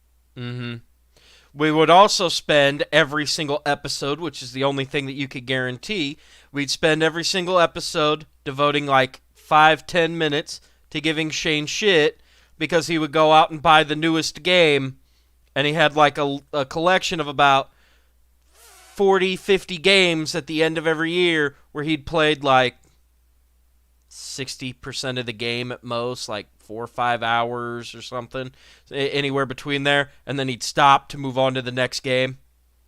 He played that for a little bit, and then stop to move on to the next game, and we'd be like, Shane, so you are currently in the middle of playing Devil May Cry, and you're in the middle of playing fucking the new Final Fantasy, and you are in the middle of playing the new Tales game, and you are in the middle of playing the new fucking Call of Duty Shoot-A-Man, and you are in the middle of playing... Can you just fucking pick a game and stick with it? He's like, but there's so many good games. We're like, we know, Shane.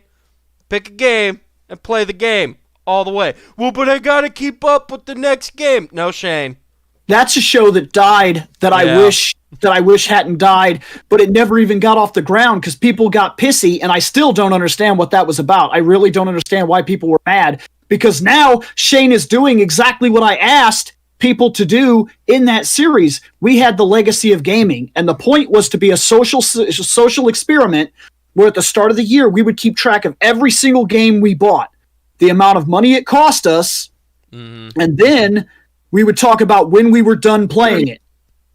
So if you played it for like a day or two and it cost $60, you would have to say whether it was worth it or not. If it was worth the money, you'd mark it down as being worth the money. If not, you'd mark it down as not being worth the money. And at the end of the year, we were going to tally how much money was well spent or how much you fucking wasted on gaming this year. Yep.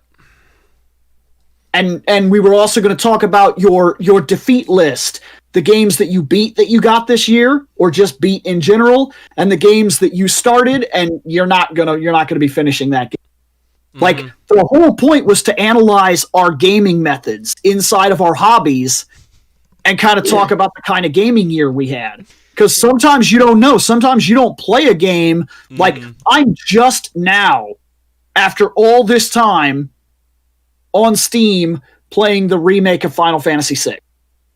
I couldn't play it on my phone. I could never get through it. I bought it twice on my fucking phone and never fucking beat it because I cannot play it on my phone. I don't know why. I can't fucking stand it. But now that I have a controller in my hands, which is pretty much the end-all, be-all of how I just choose to play that game, it feels differently. Right.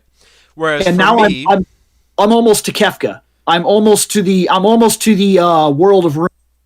I'm actually playing the game and enjoying it, and I like a little of the quality of life differences that have been added to that game, like a lot of them, because I like the fact that it tells me when I've mastered a summon. It puts a star there. That doesn't seem like a big deal, but back in the old game, which I've played many times, you actually had to pick the screen, go into the summon, look at your character, check all the stats, and then it would say 100, 100, 100, 75, 100. Then you go over and you look and say, that's a number 2, that's a ×2 modifier on a 75, so that's so many fights, that's when it'll be done. And you had to keep track of everything manually. Now, it puts a star there, I know to take it off that guy. Yep.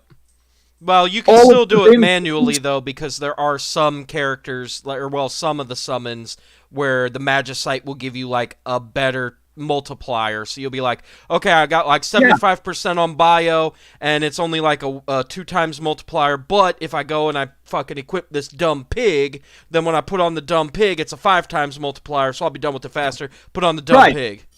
But you can do that, but you don't have... Now you can just master summons. You can purposely take that guy and put it on there and master the... It's a small little thing that helps in a big fucking way. And it also made them... They're not in the ability screen. They're right on there at the front screen now. So you go into the menu and you just click left and there you are. There's the summons. Right. And I also like the fact that all of the attacks for Sabin are now just directions. Yep. You don't have to, in order to suplex, you don't have to go like left, right, Y, left, right, X, Y, and remember all the buttons inside of the shit as well. You just remember a directional input and then you hit A and that's it. Yep.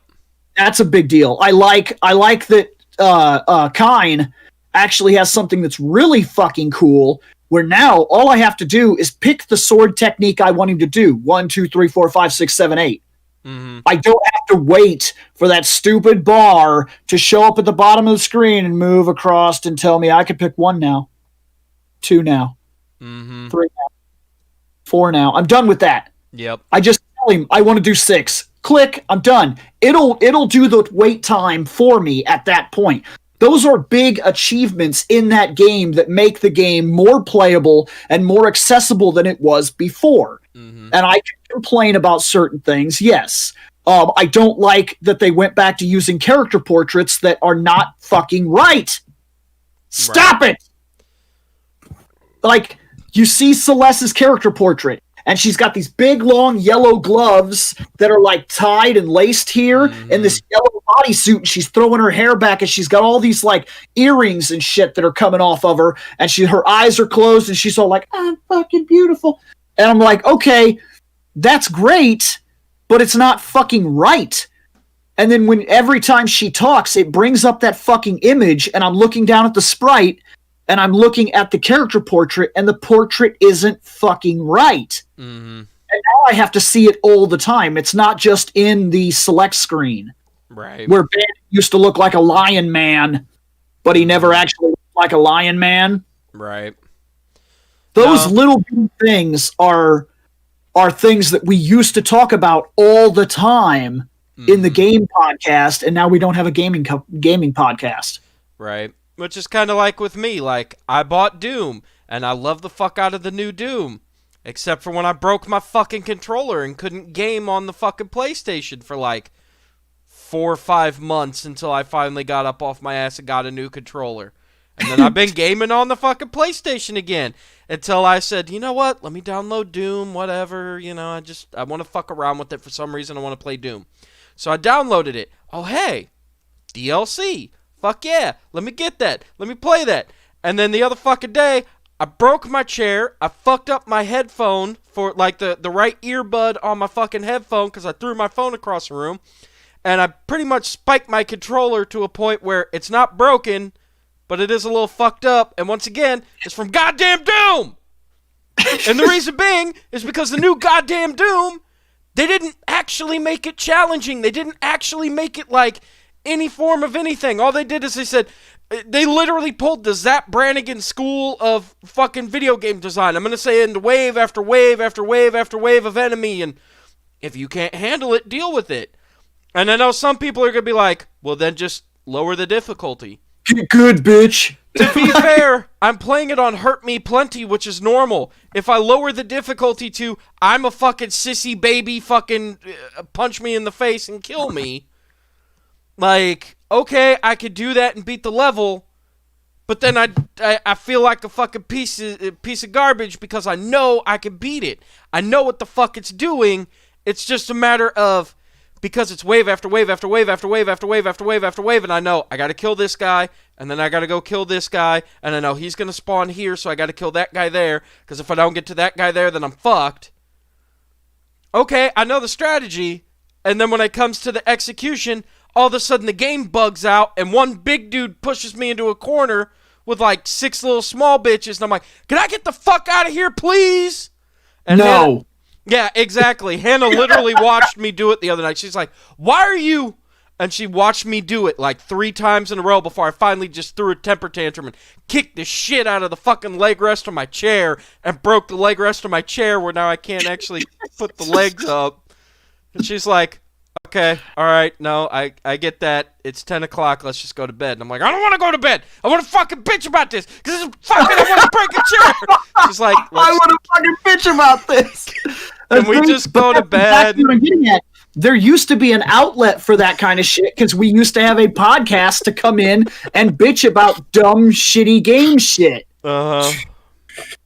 I miss the gaming podcast. I miss the What's Up. Right. I really do. It's just that We don't have the I time. only have so much time. And like if we got off of here, right? And say we end this cast at 12 like we normally do. We at least go till 12. If we go over, that's what we do. But we Right. go to 12 and we end the cast. Like, at that point, we would have to immediately, like, we'd have to take the 12 o'clock, and people would have to go eat, and then we'd come back in and we'd go to 1 o'clock. We used to film from, like, fucking 9 in the morning till 9 o'clock at night, easily. Yeah. Yep. You still laughing at I don't want to go to bed, I want to bitch? Really? Look, at least the good thing about that is she knew why I was pissed off, so what ended up happening, she said, wait, he's angry.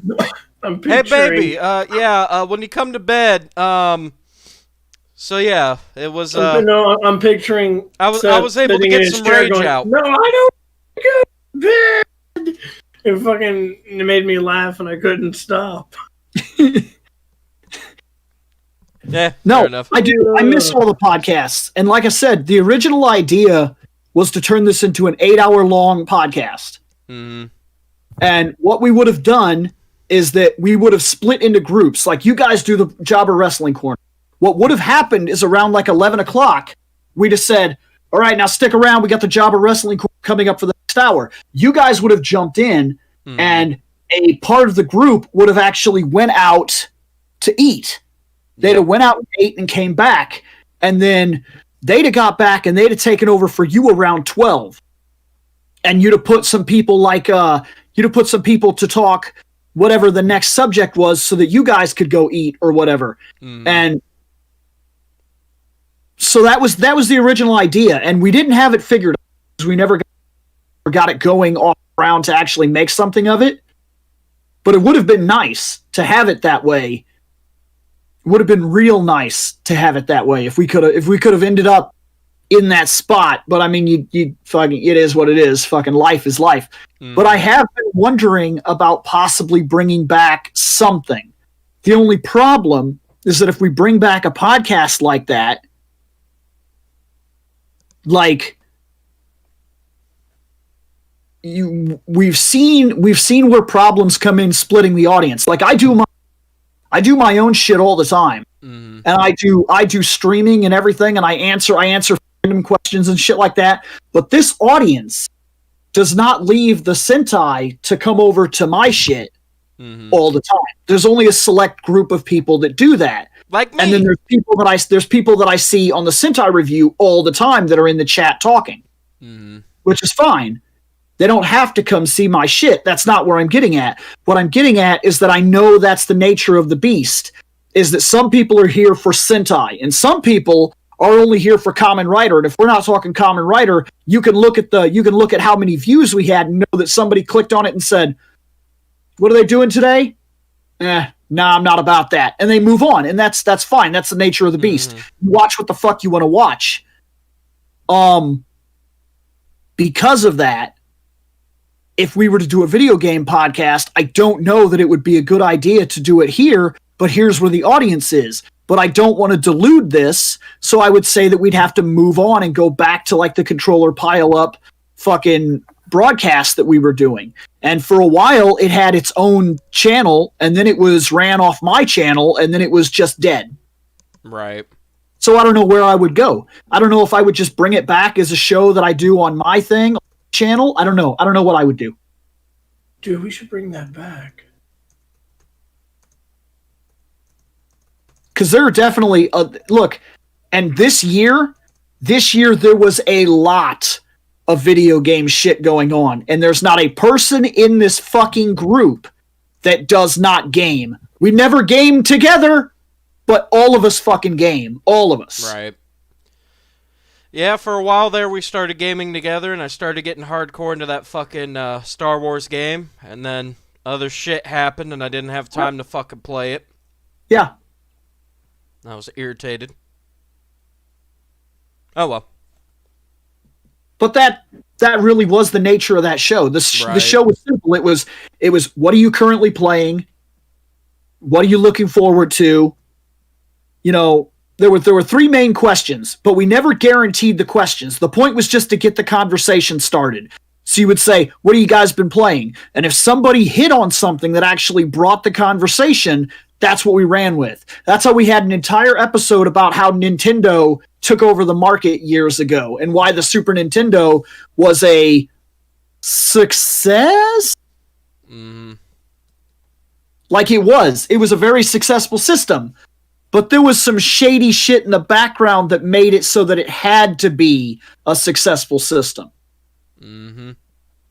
That was an entire episode. We talked about like all the way that show started back when I very first started looking at the console market and saying, do I even give a shit anymore?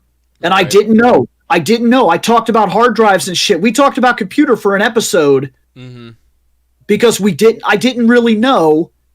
And there were people there that had done computer shit, and it was going to be a lot of money. And I very much still defend that the console market has one great fucking thing going for it. Simplicity. It's a box. Yep. You put a disc in. You push fucking play. We're done. We're done here. Yep. We're supposed to be done here. But now consoles are moving into this funny area where they're just computers. They're just computers. They are. Hell, you even have to pick your settings on your games now. The new Xbox settings and shit like that, and even PlayStation games, and this is not just for the new upcoming generation, it's happening in the current generation right now. If you go on to games like Dead or Alive 6, you can tell it that you want to play the graphics-heavy game, or you want to play the frame rate-heavy game. Well, it's a fucking fighting game. So you don't turn the graphics all the way up and sacrifice your fucking processor, or you're going to learn something about fighting games real fast. Them frames matter. Yep.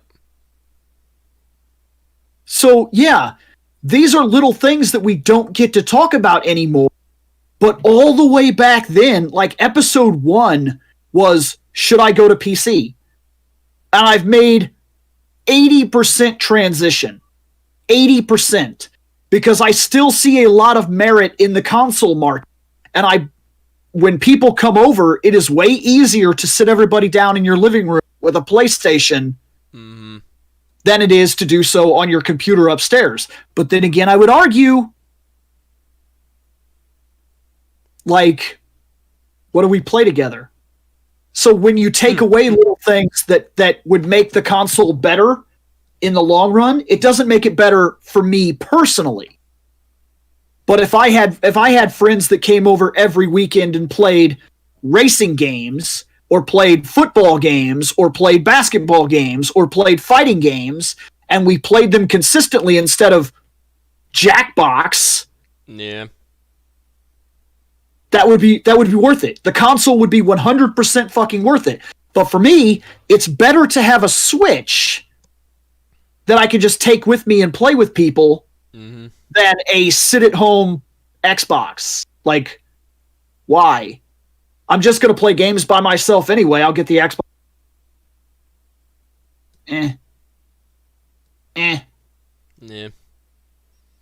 And to be fair, I could just get the Xbox Game Pass and use that to play games on my PC any fucking way. PC's automatically integrated with the Windows, and guess what? Windows and Microsoft are same fucking company. And that's a true same shit. I just seen it in the chat.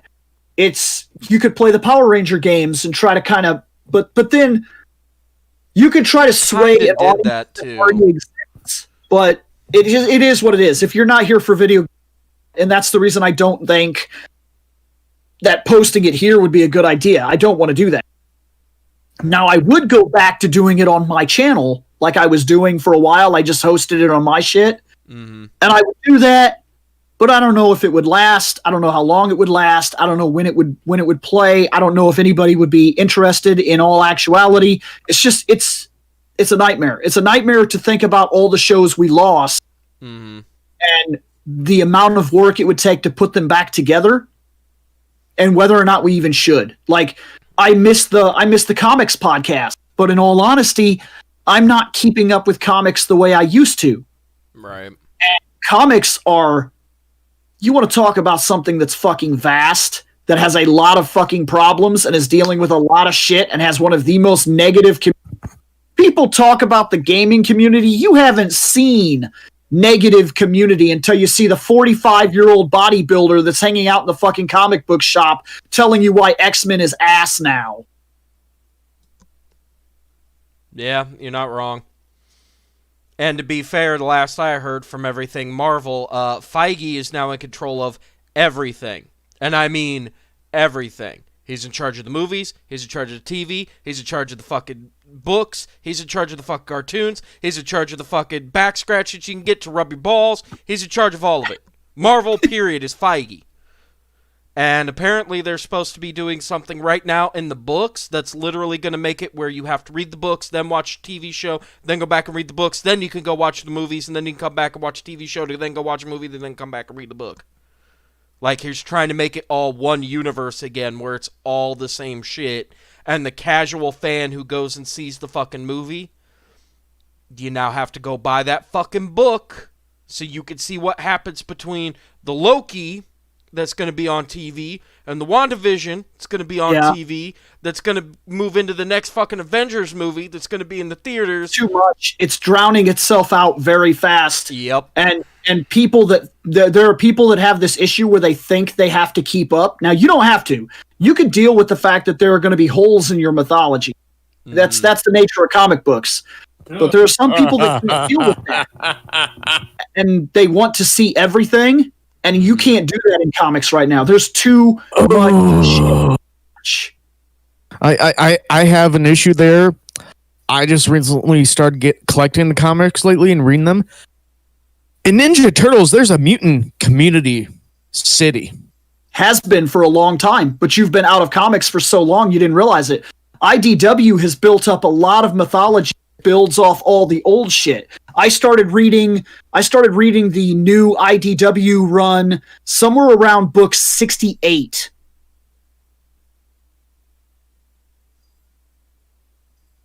And I think I'm in the 200s. Yes. Where this community mutant stuff is that's going what on. I'm getting at about how much shit you missed. You missed all the Bishop shit because they did a big thing with Bishop and where they played off Metalhead and shit like that, and like there's just a lot of shit, and like the Shredder is dead, but now there's a lot of talk that the Shredder may be coming back because they even did a Shredder book that dealt with his soul and Shredder in Hell. Yeah, because they changed the idea. And one of the things that's really cool is that there's a major reincarnation thing at play where Hamato Yoshi has been reincarnated. And he knows it. It's not a thing like, oh, in my past life where he's just talking bullshit. He knows that he's reincarnated. He has lived, and so has Oroko Saki. And these two warriors have been joined in this basically eternal battle, and they're surrounding themselves again to replay out history. And so the Shredder could easily come back. And it's building towards a spot where he might. And then they've got all these other things, like they finally did a female Ninja Turtle that fucking, because they built her over the course of nearly 70 books. She was Jennifer. And you got to know Jennifer. And she had a relationship with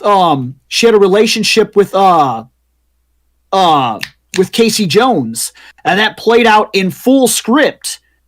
And then as that played out, there was a situation that took place where she was injured greatly by the daughter of the Shredder. And she was supposed to die. But on the battlefield, they did a blood infusion because they had nothing they could do. They did a blood transfusion with Leonardo giving up part of his blood to keep Jenny alive. What ended up happening was, because his blood is ever so slightly fucking mutated, it mutated her, and now she's like them. And she's fucking awesome. She uses essentially Wolverine weapons. She's like Vega Turtle. She has those fucking 2 hand claws, and she's a Ninja Turtle that was personally fucking trained by the Shredder and the Foot Clan. So her method of fighting is more aggressive, violent, and has extreme tendency over even who you would consider the most brutal turtle. But she holds it in check after receiving new training from Hamato Yoshi. And all of this is played out over the course of major books. And if you stop reading comics, if you walk away for like a month, then you're gonna fucking miss something. Might miss a lot of something. I miss a lot of something. Because I walked away from Turtles for probably like 7 years. Like, I was not in the Turtles until like I said, around book 68 of the IDW run, I have not touched a Turtles book. But the only thing I can give it is that while it does feel like you've missed out on a lot, it feels like Ninja Turtles. Leonardo seems to be written competently. Michelangelo seems to be written competently, and they feel like they have their proper ideologies in place. Mike is young and optimistic and wants to have fun and would rather be friends with a lot of the other mutants. But some of the other mutants aren't about that because of the way they've been treated and hunted. Yeah. And Raph does have an attitude, but there's reasons behind that attitude now that are actually built up over time that show you why he has a fucking problem. Well, I think recently in the comics, it's kind of hard to tell who's who at some points because they got rid of their masks. Good. I was looking forward to this. It's a return to basics. Because back in the old days, they were black and white, and all of their masks were red, and you had to know the turtle and know your comic book. And they aren't even wearing their weapons. They're just street clothes, no mask. It's like, yes. Okay, which one is this one now? You have to know because you know the turtle and you know the personality. Because I can tell it's Donnie. He's working on electronics. But not always. Because believe it or not, if you give Raphael the chance, he actually has a little bit of technical expertise. You have to know the personality of the turtle. Old books, like the old books, they were all black and white, and even when they were in color, they were all built exactly the same. They were all like 4'5", and they had red bandanas, and they did not always use their weapons. Sometimes Raphael would use guns. In the original Turtles, whatever they had on hand was their weapon. And sometimes they would even use the other guy's weapon because that's what they had at the time that they had it. Like Donnie had this giant fucking throwing star thing that he would hold on his back sometimes, and he would take that off and hold it in like his big fucking giant middle fat finger, and he'd fucking throw it, and it was like a giant throwing star. And yeah, Mikey would switch to Tonfa weapons from time to time. That just came up in the chat. That's a true statement.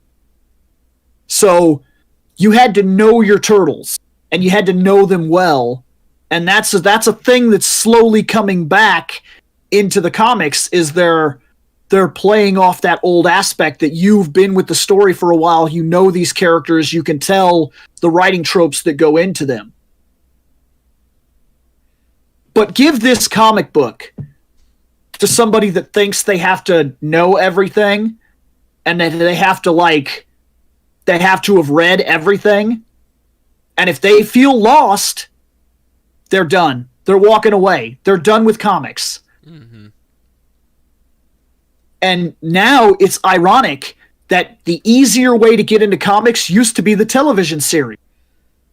Because somebody would be like, oh, I fucking love Arrow. I know some stuff now. I know about Mr. Terrific. I know about fucking the Justice Society of America. I know about all these little things.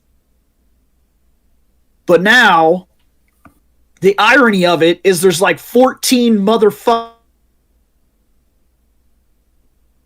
shows to watch, and they're all interconnected. Now, once again, if you're not fucking watching everything, you don't know what the fuck is going on. And yes, I do read the Power Ranger comics. Which Actually, they're stopping now, right? They're going to 2 other books, aren't they? Right now, there was like a short coinless universe. Yes. But currently, there's Mighty Morphin and there's Power Rangers. Well, there was Go-Go.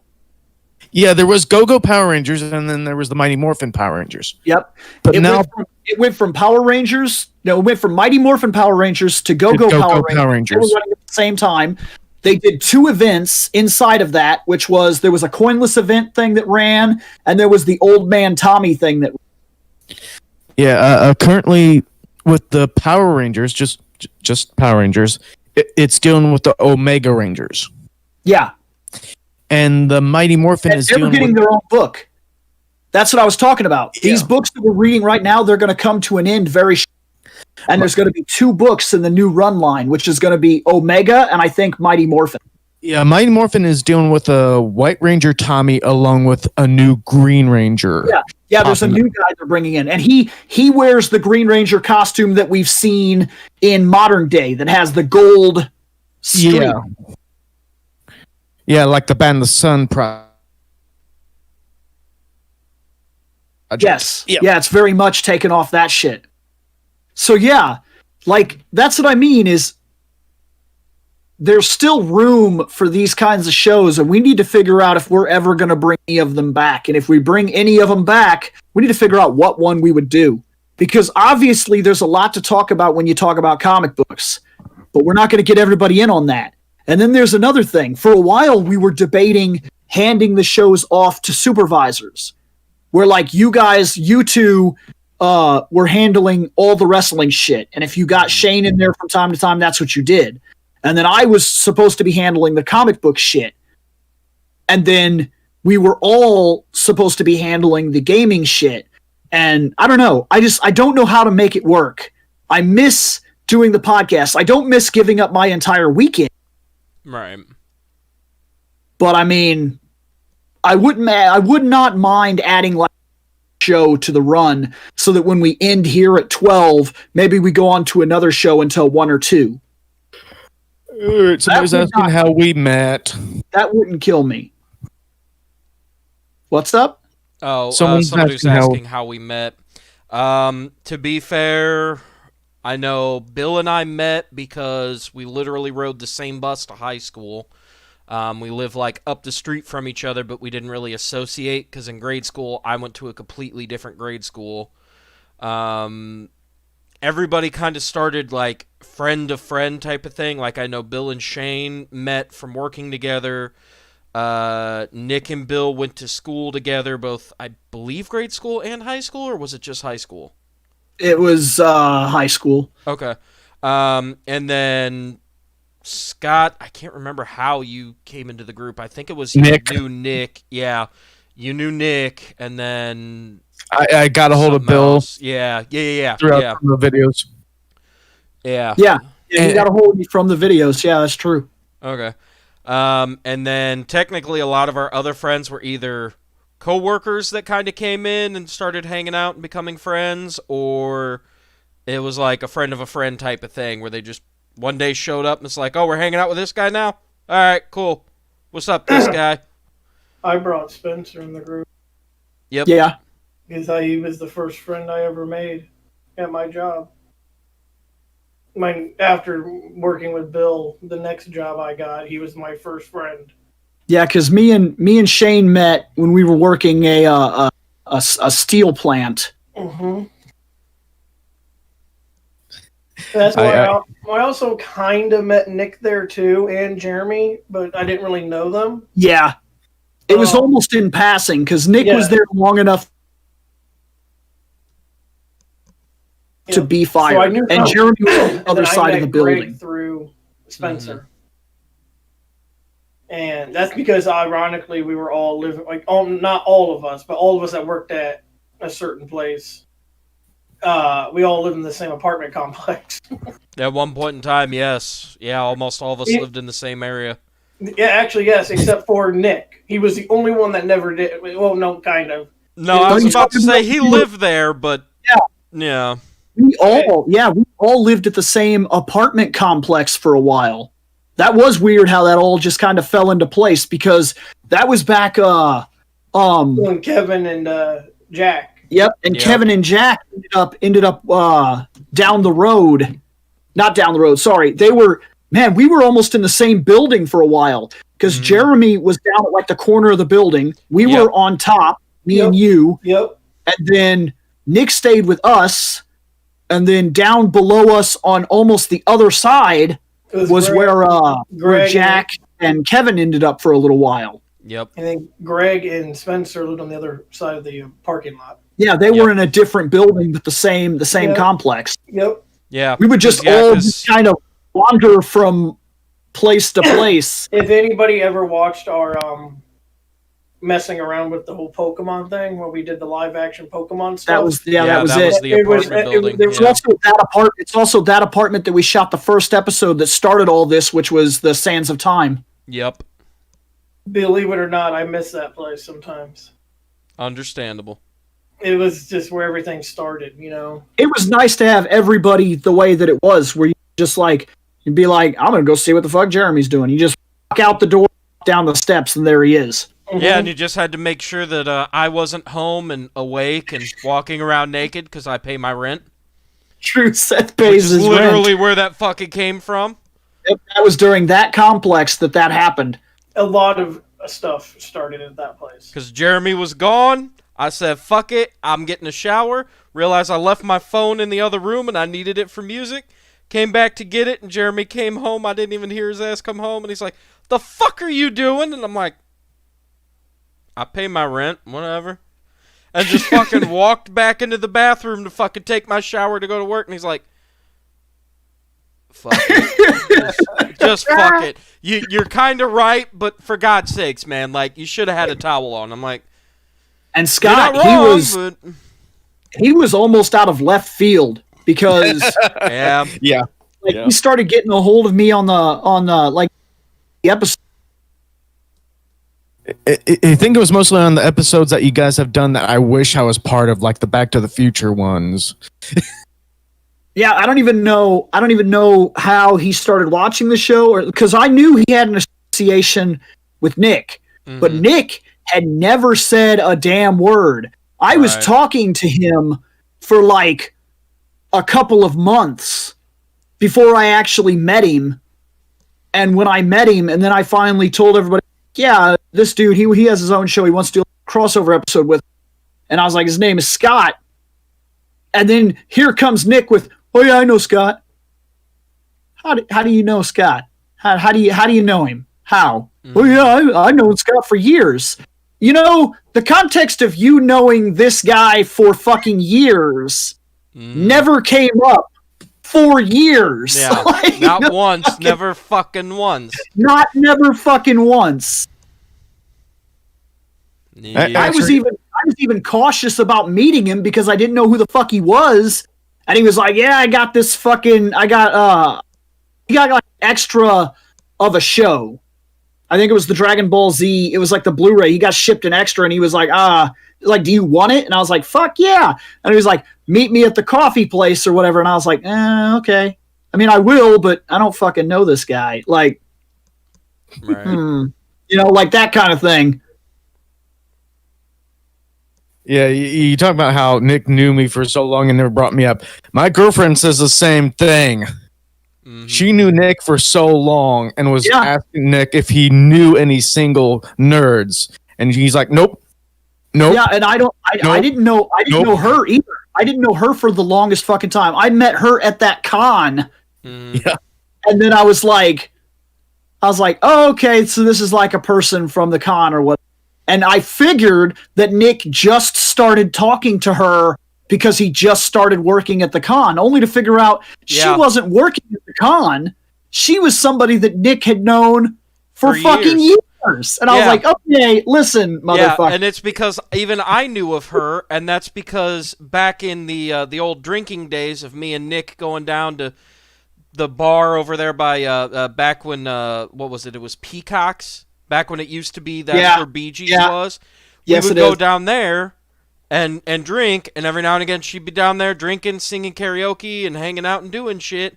And there were a couple nights we just sat in the corner outside smoking, just, hey, what's up? Yeah, blah blah this da da that da da da da da. Oh, I think it's time for my song, and we fucking go back in, sing song, come back out, have a couple cigarettes, drink some beers, do some shit. So I knew of her, didn't know anything else. Yeah, so we're not going to get into that whole thing, but Yeah. it's weird that she could be like, hey, do you know any guys? And like literally almost fucking group is single, probably while she's asking because it's been over the course of years. And he's Yeah. like, I don't know nobody. I don't know people. Yeah, I don't know people. I don't know people. Who is this people you speak of? Who's this fucking people? Yeah, Nick and his. Oh, yeah. I've known this person for a while. What? We'll say the reason I was cautious about me, Scott, is because I have met people before that have had problems. Like we're not big. We're not a big fucking show. We're a local show, and we've been local for years. And there's this weird thing that happens from time to time where people know you. Yep. And I've had problems before. Like, I used to go to, and I frequented one bookstore, and then we were also doing the show all the time.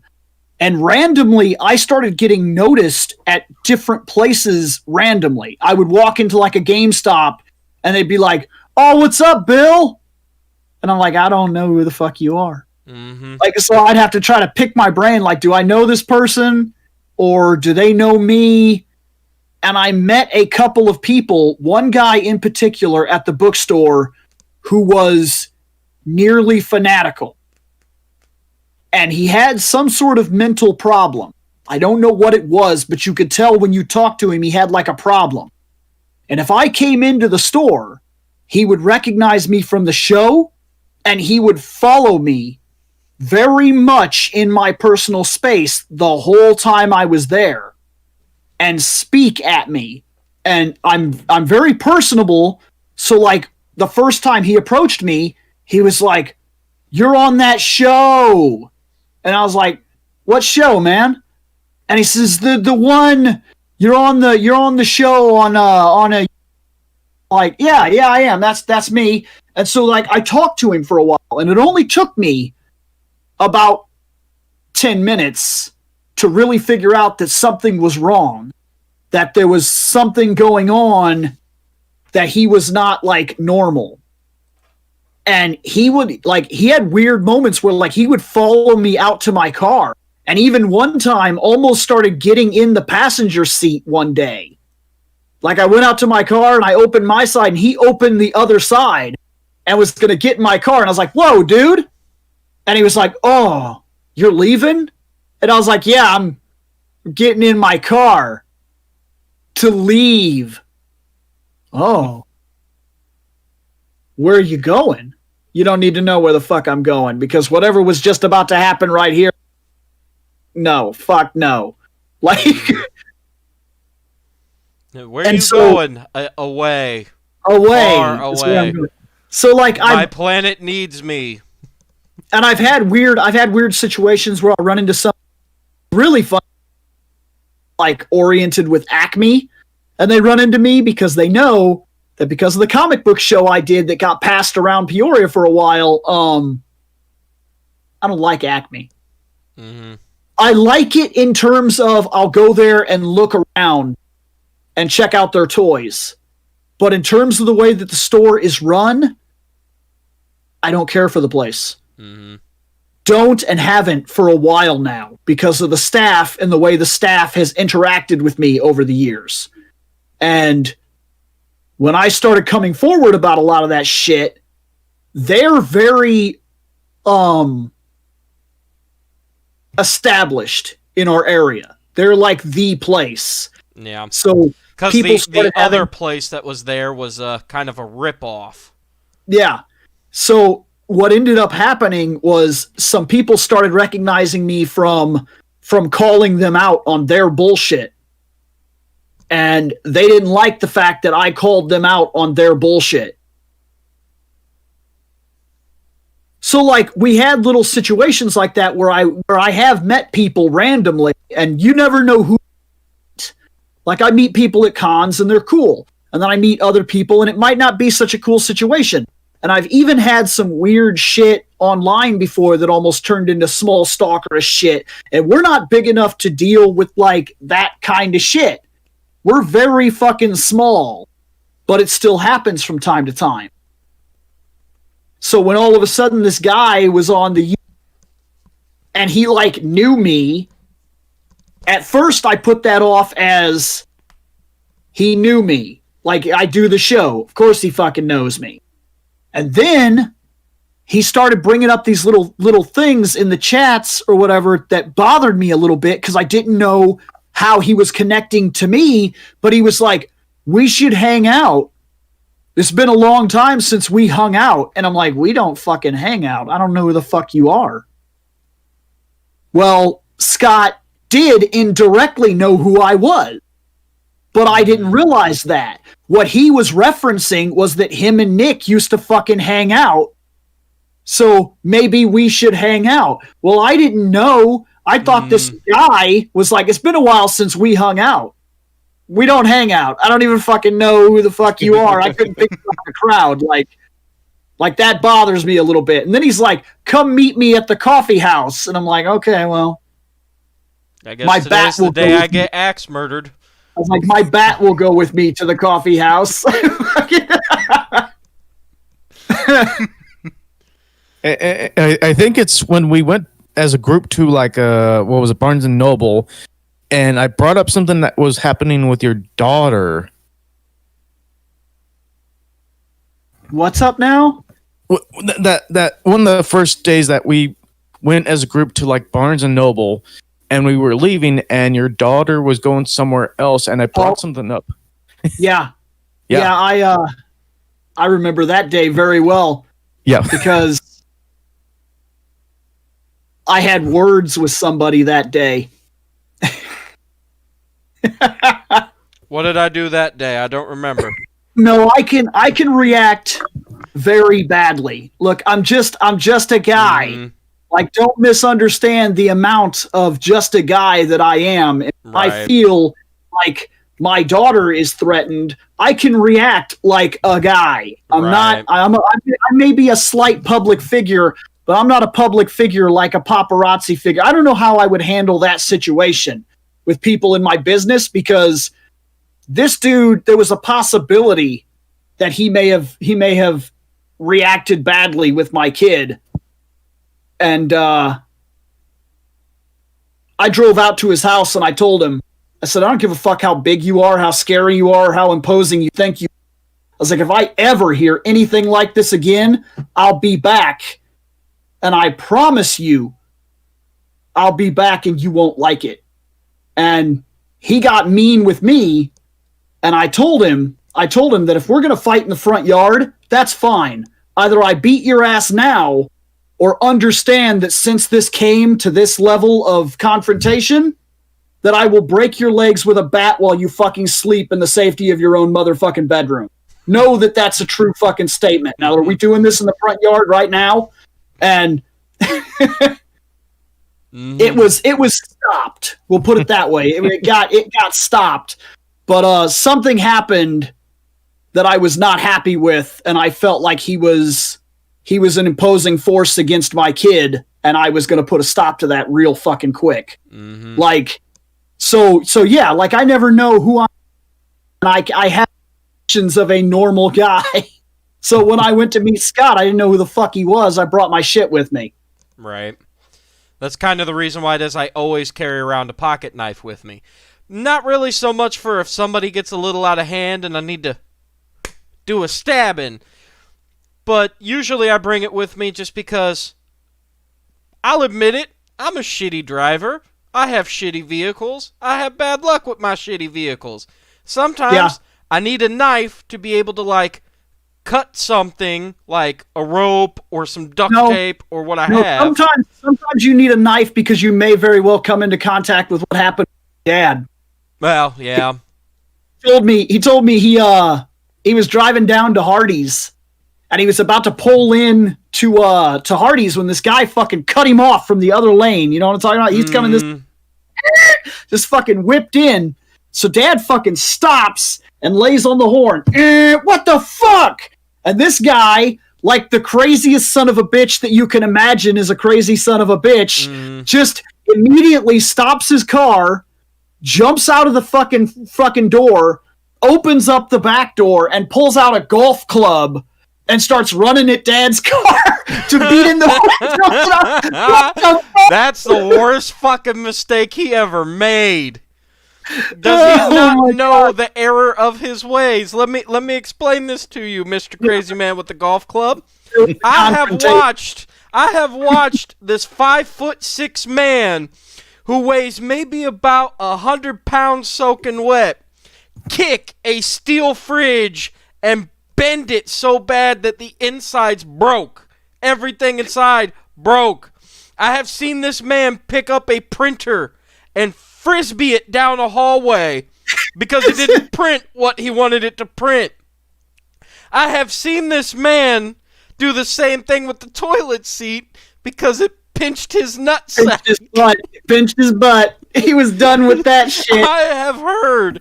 No, I was there when this man said, I'm going to go to McDonald's because me and Bill were working on videos. He came back and Bill goes, I said, what are you closing the door for? He goes, I said, there's going to be a problem. To which we hear, what do you mean I can't have it my way? To which he takes his phone, and thank God this is a really good case that I bought, and he goes, to hang up the phone, yells, Billy! Give me your phone! He couldn't use his anymore. He hung it up violently times in a row. So Bill goes and gets his cordless phone from upstairs, so Dad calls the McDonald's Help Me hotline.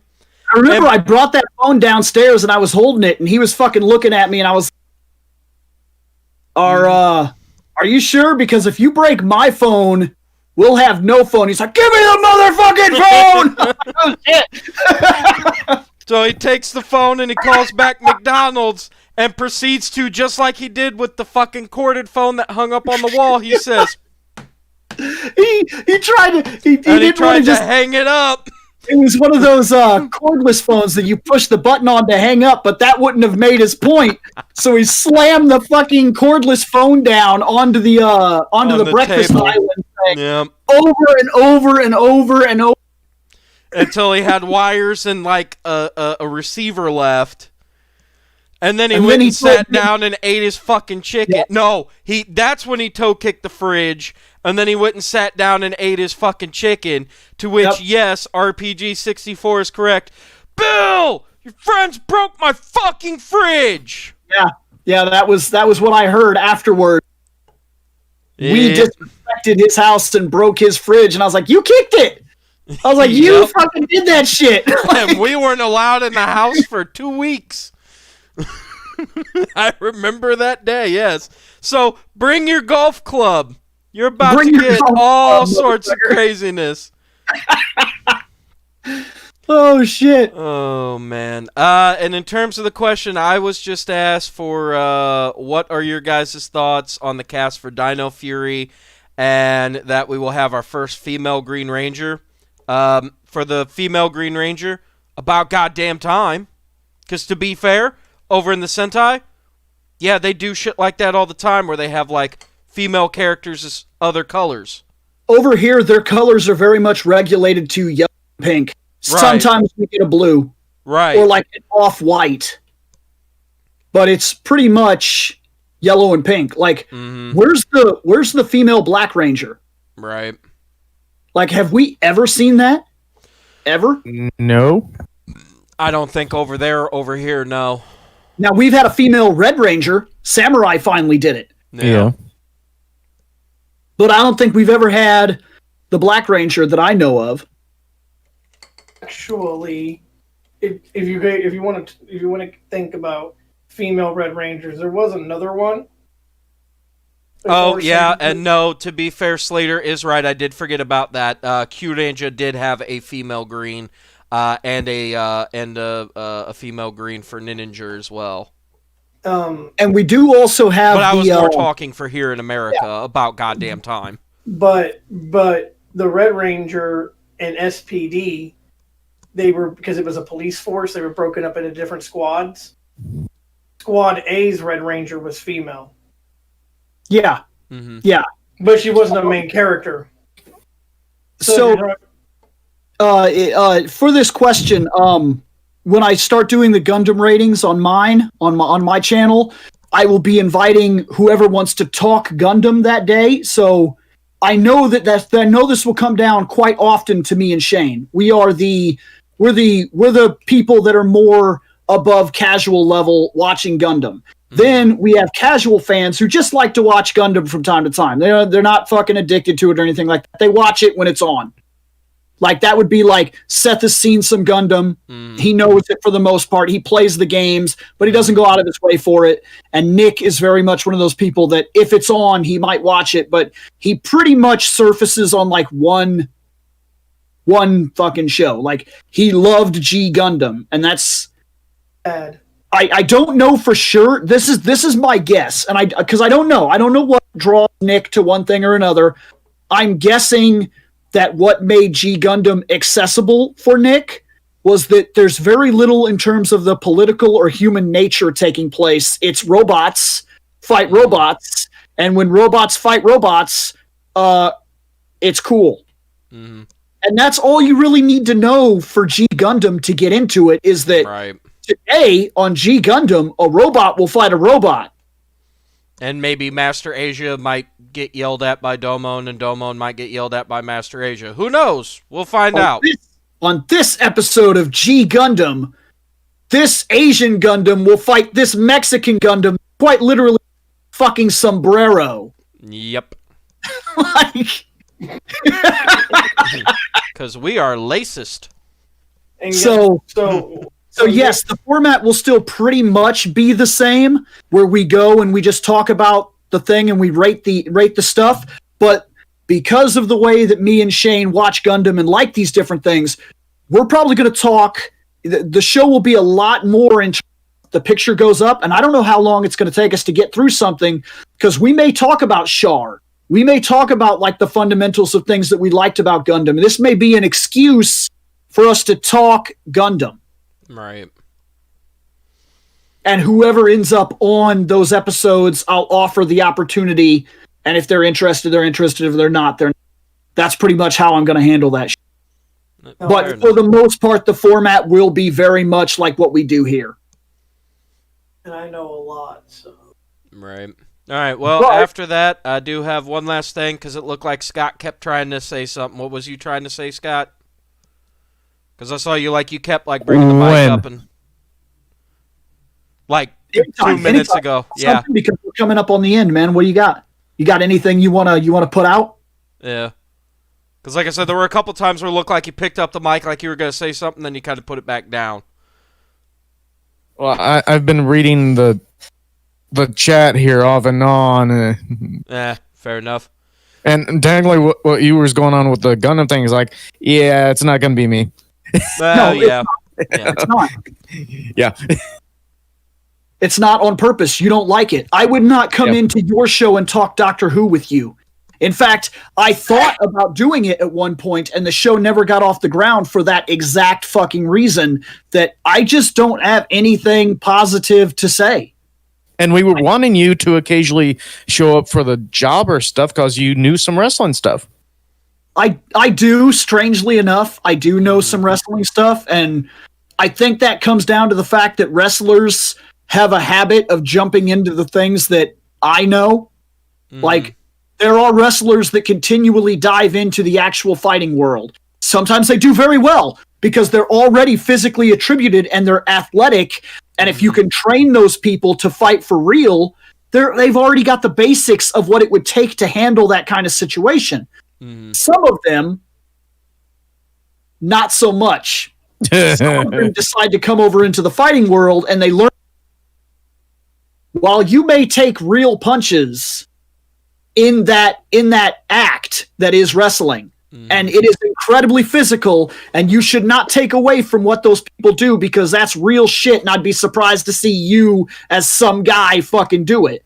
But there is a difference between the dude that hits you a couple times, then throws you down, and then allows you to get over it for a little while before he picks you up to go on to the next part of the act, and then maybe you come back because it's your turn to beat him up.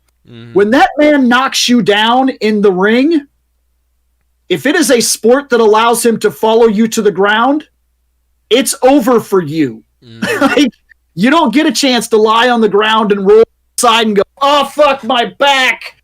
Oh, fuck, give me a second. Oh, man. No, he taunts to the crowd.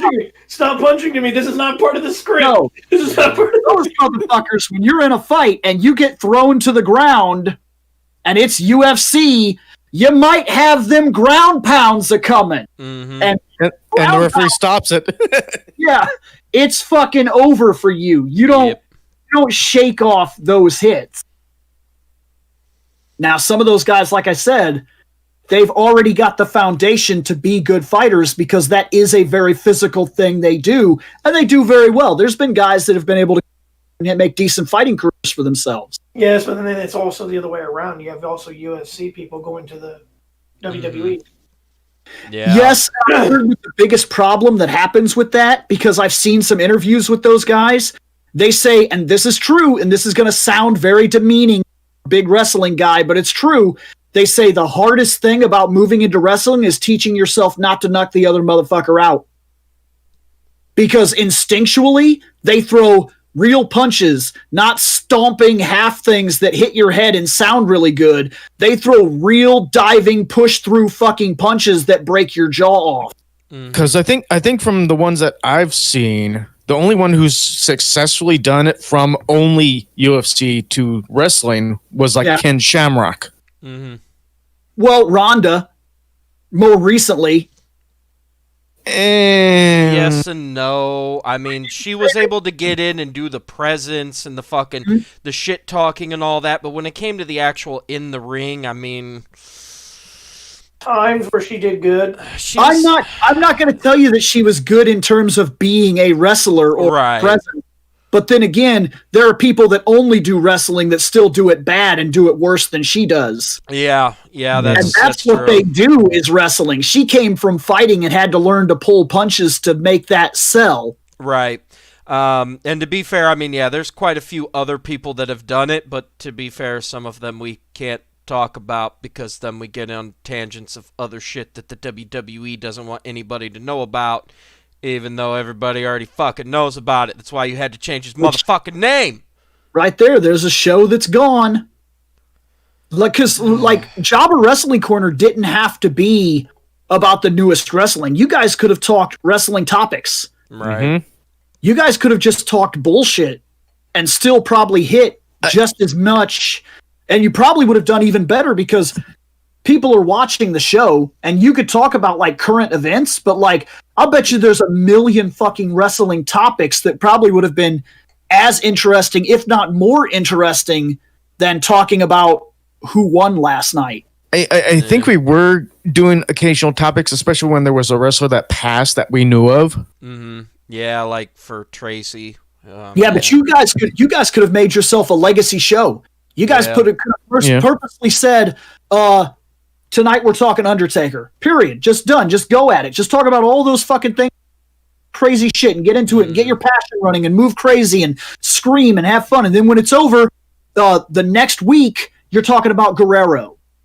Yeah. Why? Because he fucking wrestled. Period. He's a guy. You have to know something. The next week you're talking about the fucking Road.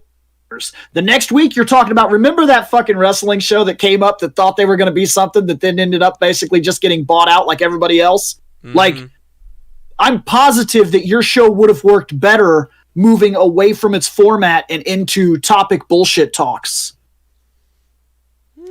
Yeah, more than likely.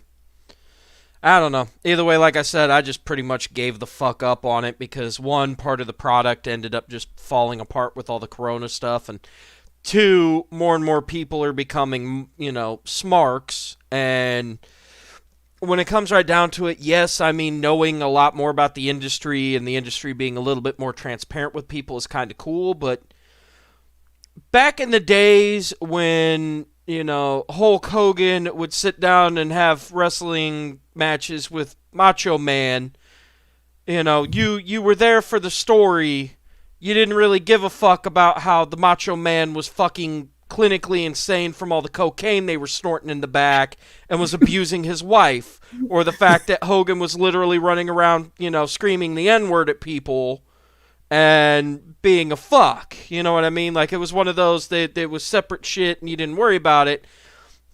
But to be fair, that's how everything is nowadays, but it's getting worse. The show was separate from life. Yeah. And now you don't have that. Very much we live in an everybody's bullshit is out there, and because of that, no show can be separate from the actors. You can't.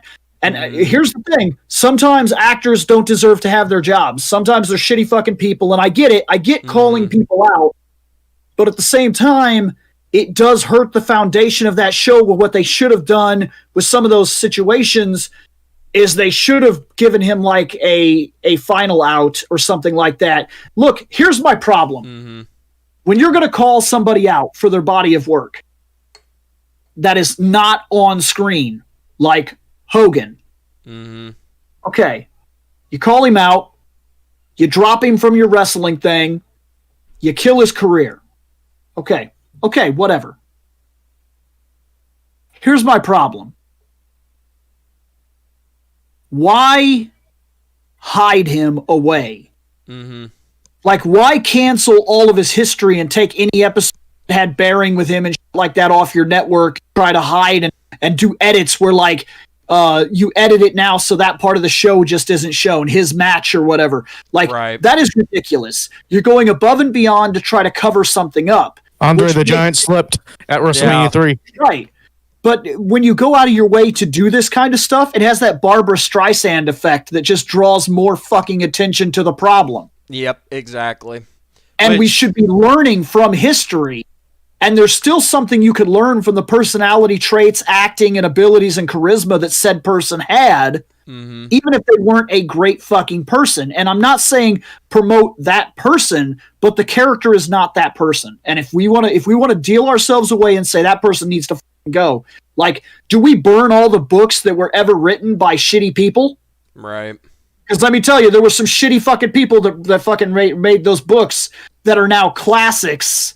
And we're not calling them out. We're not burning books. We have before, but you get the idea. But yeah, no, I know what you mean. But no, like I said, for me, it was just one of those things where after a while, like, because like you said, the person and the character, since they used to be two different things, now that line is basically like this, where it's so fucking thin, it's nigh impossible to differentiate. And a lot of the people that are having troubles right now, it's bad shit. Like, from the rumors and shit that I'm hearing, it's bad shit. Like, yeah, I think even Undertaker, well, the man who's on the Undertaker brought that up on some of the podcasts, and videos that he's done recently where it's like, yeah, we used to have this shroud of secrecy and stuff about our characters and stuff, and now everything's out there. Right. Yeah. But like I said, like I'm more talking. Okay, and to be fair, a lot of the shit that I get is from like Botchamania. So to be fair, take that with a grain of salt because it could be something like somebody's pissed off Matthew. Botchamania. I still watch it. Like it's still funny to watch how bad people fuck up, but because like I said, it's like a train wreck. Sometimes Right. you know you want to see that, but I just gotta. all right, no worries. I was about to say you keep cutting in and out. So yeah, you go, guy. We'll finish this out because this is gonna be the last thing, and then we're done. Yeah. But yeah, literally, like the thing that's killing me is some of the rumors that I'm hearing, where it's like there's certain performers that have done shit like murder, rape, loot, pillage, pedophilia, child pornography, like terrible shit that nobody could stand behind, no matter. Oh, you who mean the like fuck you are. Alberto Del Rio? Well, yeah, but to be fair, Del Rio was known to be a piece of shit for quite a while, so Yep. any company that supports him, it's like, just because the man shows up and says, yes, I've changed my ways, just for you to figure out, no, the fuck he hasn't. The motherfucker's cashed in all of his, hey, give me a do-over fucking points. He's just a toxic son of a bitch, get rid of him. But, like, some of the other shit, and again, it's rumor and speculation, and I don't want to drag motherfuckers' names, through the mud, but, yeah, some of this shit, it's to that point where it's like, I'm not saying you did, I'm not saying you fucking didn't. It's kind of like the thing with all the Johnny Depp stuff, where his ex was fucking, he fucking abused me, and then Depp's like, she used to fucking abuse me too. Okay, so you're both And her fucking previous person. Yeah, you're both fucking stupid idiots. Fucking just both of you go away, calm your shit, go through the therapy, do what you need to do, get your shit together, come the fuck back. But of course, because we live in like the Me Too movement, which to be fair is a good fucking movement, but because we live in that with all the cancel culture, Depp gets to fucking go, but she gets to keep her shit. Yeah, it's bullshit. Yeah, that is a little bit bullshit. To be fair, we're moving towards equality, and what equality means is everybody's on the exact same level. If I get in trouble for punching a woman in the fucking face, if a woman walks up and punches me in the face, she needs to get in the exact same amount of trouble for the exact same shit. If I punch a black person in the face, I should get in just as much trouble and be called a racist bigot if a fucking black dude walks up and punches me in the face. If a fucking Hispanic hits, an Asian, doesn't matter, it's all fucking racism. Man and woman, fucking transgender, all this doesn't matter. Equality means the exact same thing happens to the exact same person for the exact same treatment. It's the same, it's even. So when she says, oh, he abused me, and he goes, well, she abused me too. Cool. Turn in all your movie contracts. We're fucking done with both of you. Both of you go to another fucking corner of the world. You get to see this therapist. You get to see that therapist. Come the fuck back once the therapist is signed off on, yeah, we figured out why they're a fucking shitbag and they're not a shitbag anymore. Okay, that's fine. That's what should have happened. Yeah, that's what should have happened. Instead, it's, well, she hit me too. Well, but he hit me first. All right, well, because of the way that the world works right now, sorry, Johnny, you get to lose all of your movie contracts. Nobody gives two shits about you, and we'll see you in like 30 years for your funeral because we're going to bury you. But let's praise her for saying that fucking she was abused and stepping up and dealing with that shit when obviously she What was her name again? Too. What was her name? To be fair, I don't fucking remember. Yeah, exactly. That's the thing. Like, she did it on purpose, and the only reason why I'm on that camp is my sister did the exact same thing to me. She did the exact same thing. My sister went to the cops and claimed that I had raped her and abused her for years. Why did she do that? Because she had a friend who all through high school was being raped and abused by her father. And when she finally went to the cops and said, hey, my dad is abusing me and doing this shit, all of a sudden the community came out. If we would have known, we would have stepped up. We would have beat the shit out of your dad. We would have done whatever. Now her dad's in prison for basically child molestation and shit like that, and for, you know, child rape and all this other shit, and he's gone. And yeah, Amber Heard. But yeah, like I said, fucking she's gone. Like, her dad's gone, gonna be gone for years. She's out of that shitty situation. But my sister said, oh wait, people are gonna notice you and they're gonna step up and fucking be, you know, great, you know, kind people. I'm going to do the same fucking thing. I don't give a shit. And literally, my ass might not even be here right now if it wasn't a case of he said, she said, and the cop said, that's not going to hold up in court. Nobody's going to give two shits. But because it's he said, she said with two high-profile celebrity fucking actors where this man has this much clout and this woman has whatever fucking clout she had before being the queen of Aquaman. Like, she's fucking the queen in Aquaman, and before that, but we have Johnny Depp, and because he's more famous, we're going to knock him the fuck down a peg. And look at her, she's amazing, even though she's admitted that she abused fucking 8 other dudes, and we're trying to build up her career. In that instance, no, fuck you. Both of you get to lose your shit. Everybody loses your name. Your Wikipedia pages are deleted. No more from you guys. At least in terms of new shit going forward, no more from you guys. I'm fucking done with it. And she had all those people in her corner. She had the judge. She had. To be fair, that's all whatever the fuck, and I don't give a shit. Like I said, the point that I'm trying to make here is, again, that's the thing that killed me with wrestling. And like I said with Burger King many hours ago, I'm sorry, I'm voting with my money. I'm not going there. So when it comes down to this, it's not going to fucking change anybody else's opinion. This is my personal opinion. Take from it what you will. You know, that's the thing with opinions, is everybody has the ability to form their own. You learn the facts, you make an educated decision, and because what happened to me, sorry, both of you are in the wrong. I don't give a fuck about either one of you right now. To be fair, what happened to Depp is a little bit more bullshit, so I feel a little bit more sympathetic to him. But, like I said, it is what it is. I don't give a fuck. That's just my opinion. So, in terms of the wrestling world, because the COVID hit and live events suck, and because we're finding out more and more that some of the superstars are actually really fucking shitty, douchebaggy, like, need to be in prison type of fucking people, but they're trying to bury it because the WWE has money and they need people to fucking make their money.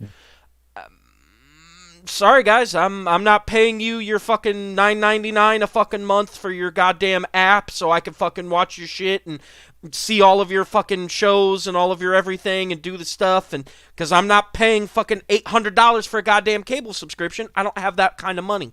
I struggle. I work at a job where I literally make $16.75 a fucking hour, and I'm still struggling. I'm making damn good fucking money, and I'm struggling to survive.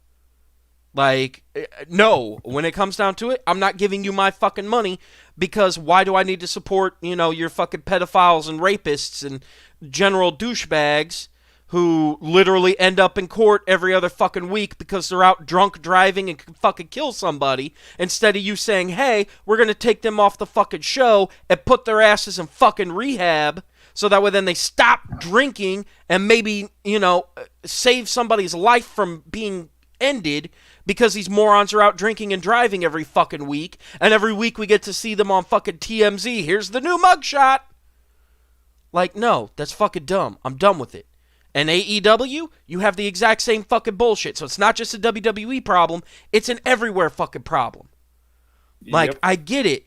You need these fucking people because they're good entertainers, they're good at their job to do what the fuck they need to do to pull in the money. I'm going to watch Botchamania. It's free. It's on YouTube. I'll be able to keep up with what the fuck is going on in your program. Bye. I don't need it. I got free entertainment that tells me what's happening. I kind of know. Cool. Peace. I'm done. I'm out. Bye. So, like I said, when it comes down to it, that's just me. But we've dragged this on long enough. We've gone pretty much an hour over. For anybody who didn't realize, the reason why Bill dipped out early is he's having problems with the plumbing in his house where his basement is flooded. So he has to get them out, especially with winter coming. You don't need freestanding water in a garage when winter's here and the shit is going to freeze and you're going to have an ice block in your garage, that shit ain't cool. So he was more or less waiting for Roto-Rooter, and apparently right. it just So showed up. Yeah, they finally showed up at like 12:45. So Comcast customer service, be at your house between 6 in the morning and 6 o'clock at night, and don't leave your fucking house, because if we show up and all right, bye, we're gone, you didn't answer the door, we said, and knocked, you didn't hear me, bye. So yeah, that's why Bill dipped out early. Shane's just been quiet because he doesn't feel good and he's having system issues, and yeah, so I guess that's it. So we will catch you guys basically next year, yeah, sometime in January at a to-be-determined date, which, to be fair, hold that thought. I think it's like the 2nd. When I brought up with Bill, it should be the 2nd. Let me see here, because that's December the 5th would be the next one, December the 19th. January the 2nd is still technically the first recording of the year, but I believe I have to work that Saturday. So it might be the 16th. Who fucking knows? Like I said, we'll figure that out, and we'll let you guys know whether it ends up being January the 2nd or January the 16th. Anybody on Facebook, if you're not already a member of the Facebook group page, do so. Bill's going to drop at least one poll, if not two. Guaranteedly the one to determine how the fuck are we handling these series reviews. Because, again, looking at pictures, like, we could get stuck on one picture and staring at it and be like, that motherfucker's belt is messed up in that picture. And 20 minutes of, look at his belt. So, we got to get this figured out as to whether we here's just one or two pictures. We're not going to get caught up on pictures. They're going to be like blank title cards. And we're going to talk fucking episodes, or if that's what you guys want, so we could get through the series better. Otherwise, like I said, with this shit, normally 15 episodes as we talk 2, maybe 3 hours uninterrupted, do what we need to do, and then move the fuck on. 15 episodes for us has taken, 3 months now? Yeah. So, yeah, at that rate, and people have thrown it out in the chat, we're going to be here until 2025 to get all of fucking Lost Galaxy taken care of. I mean, if that's what you guys want, that's cool, but just know that means all the other shit that's on the pile, like Talking Common Riders and Metal Heroes and Big Bad Beetleborgs and Mystic Knights of Tirnanog review and fucking Shane's favorite tattooed teenage alien fighters from Beverly Hills, that's pretty much going to be on our deathbed type of shit if it moves that slowly. So again, it's whatever you guys want. We are here to make you guys happy, kind of. Because obviously some of the shit that we say and do isn't going to make everybody happy. You can't please everybody. Happy, joy, happy. Pretty much. But it's 1 o'clock Central Time here in the shitty state of Illinois, where everybody moves the fuck away from it because fuck the Midwest. And I'm hungry. Its governor. Yeah. Man, no, to be fair, the governor, that's another story for another time. That's a political thing. But either way, it's 1 o'clock. I'm hungry. I got Animaniacs to watch because me and Hannah got through, like, episode 4, and I think we're going to start 5. 2. Oh, it's so good, though. You got to watch more. I know I got to watch more, but it's like, it's like, okay, we did one episode of the Animaniacs. We had a song. We get to the next part of the Animaniacs in the same episode, we do another song. What? Didn't you? No. Don't worry. It doesn't get that bad. It literally gets much better than that. There's a whole bunch of other shit that they do. Some people are trying to claim that they're pushing an agenda, but to be fair, they make fun of everybody. Like, they're like, you fucking leftist sons of bitches and fucking blah, blah, blah. They make fun of everybody. They make fun of the left and the right. Trust me, I saw the giant Trump. So yeah, the giant Trump with the because he's the Cyclops in episode 2, I believe. That, oh my god, that was so fucking funny. Maurice does a damn good job as always. But either way, I got Animaniacs to watch. I need to go make me a sandwich because I'm motherfucking hungry. We will catch you guys later. Shane, wave and say bye. Bye. We love you guys. Now we go into the internet. We're staying in the internet.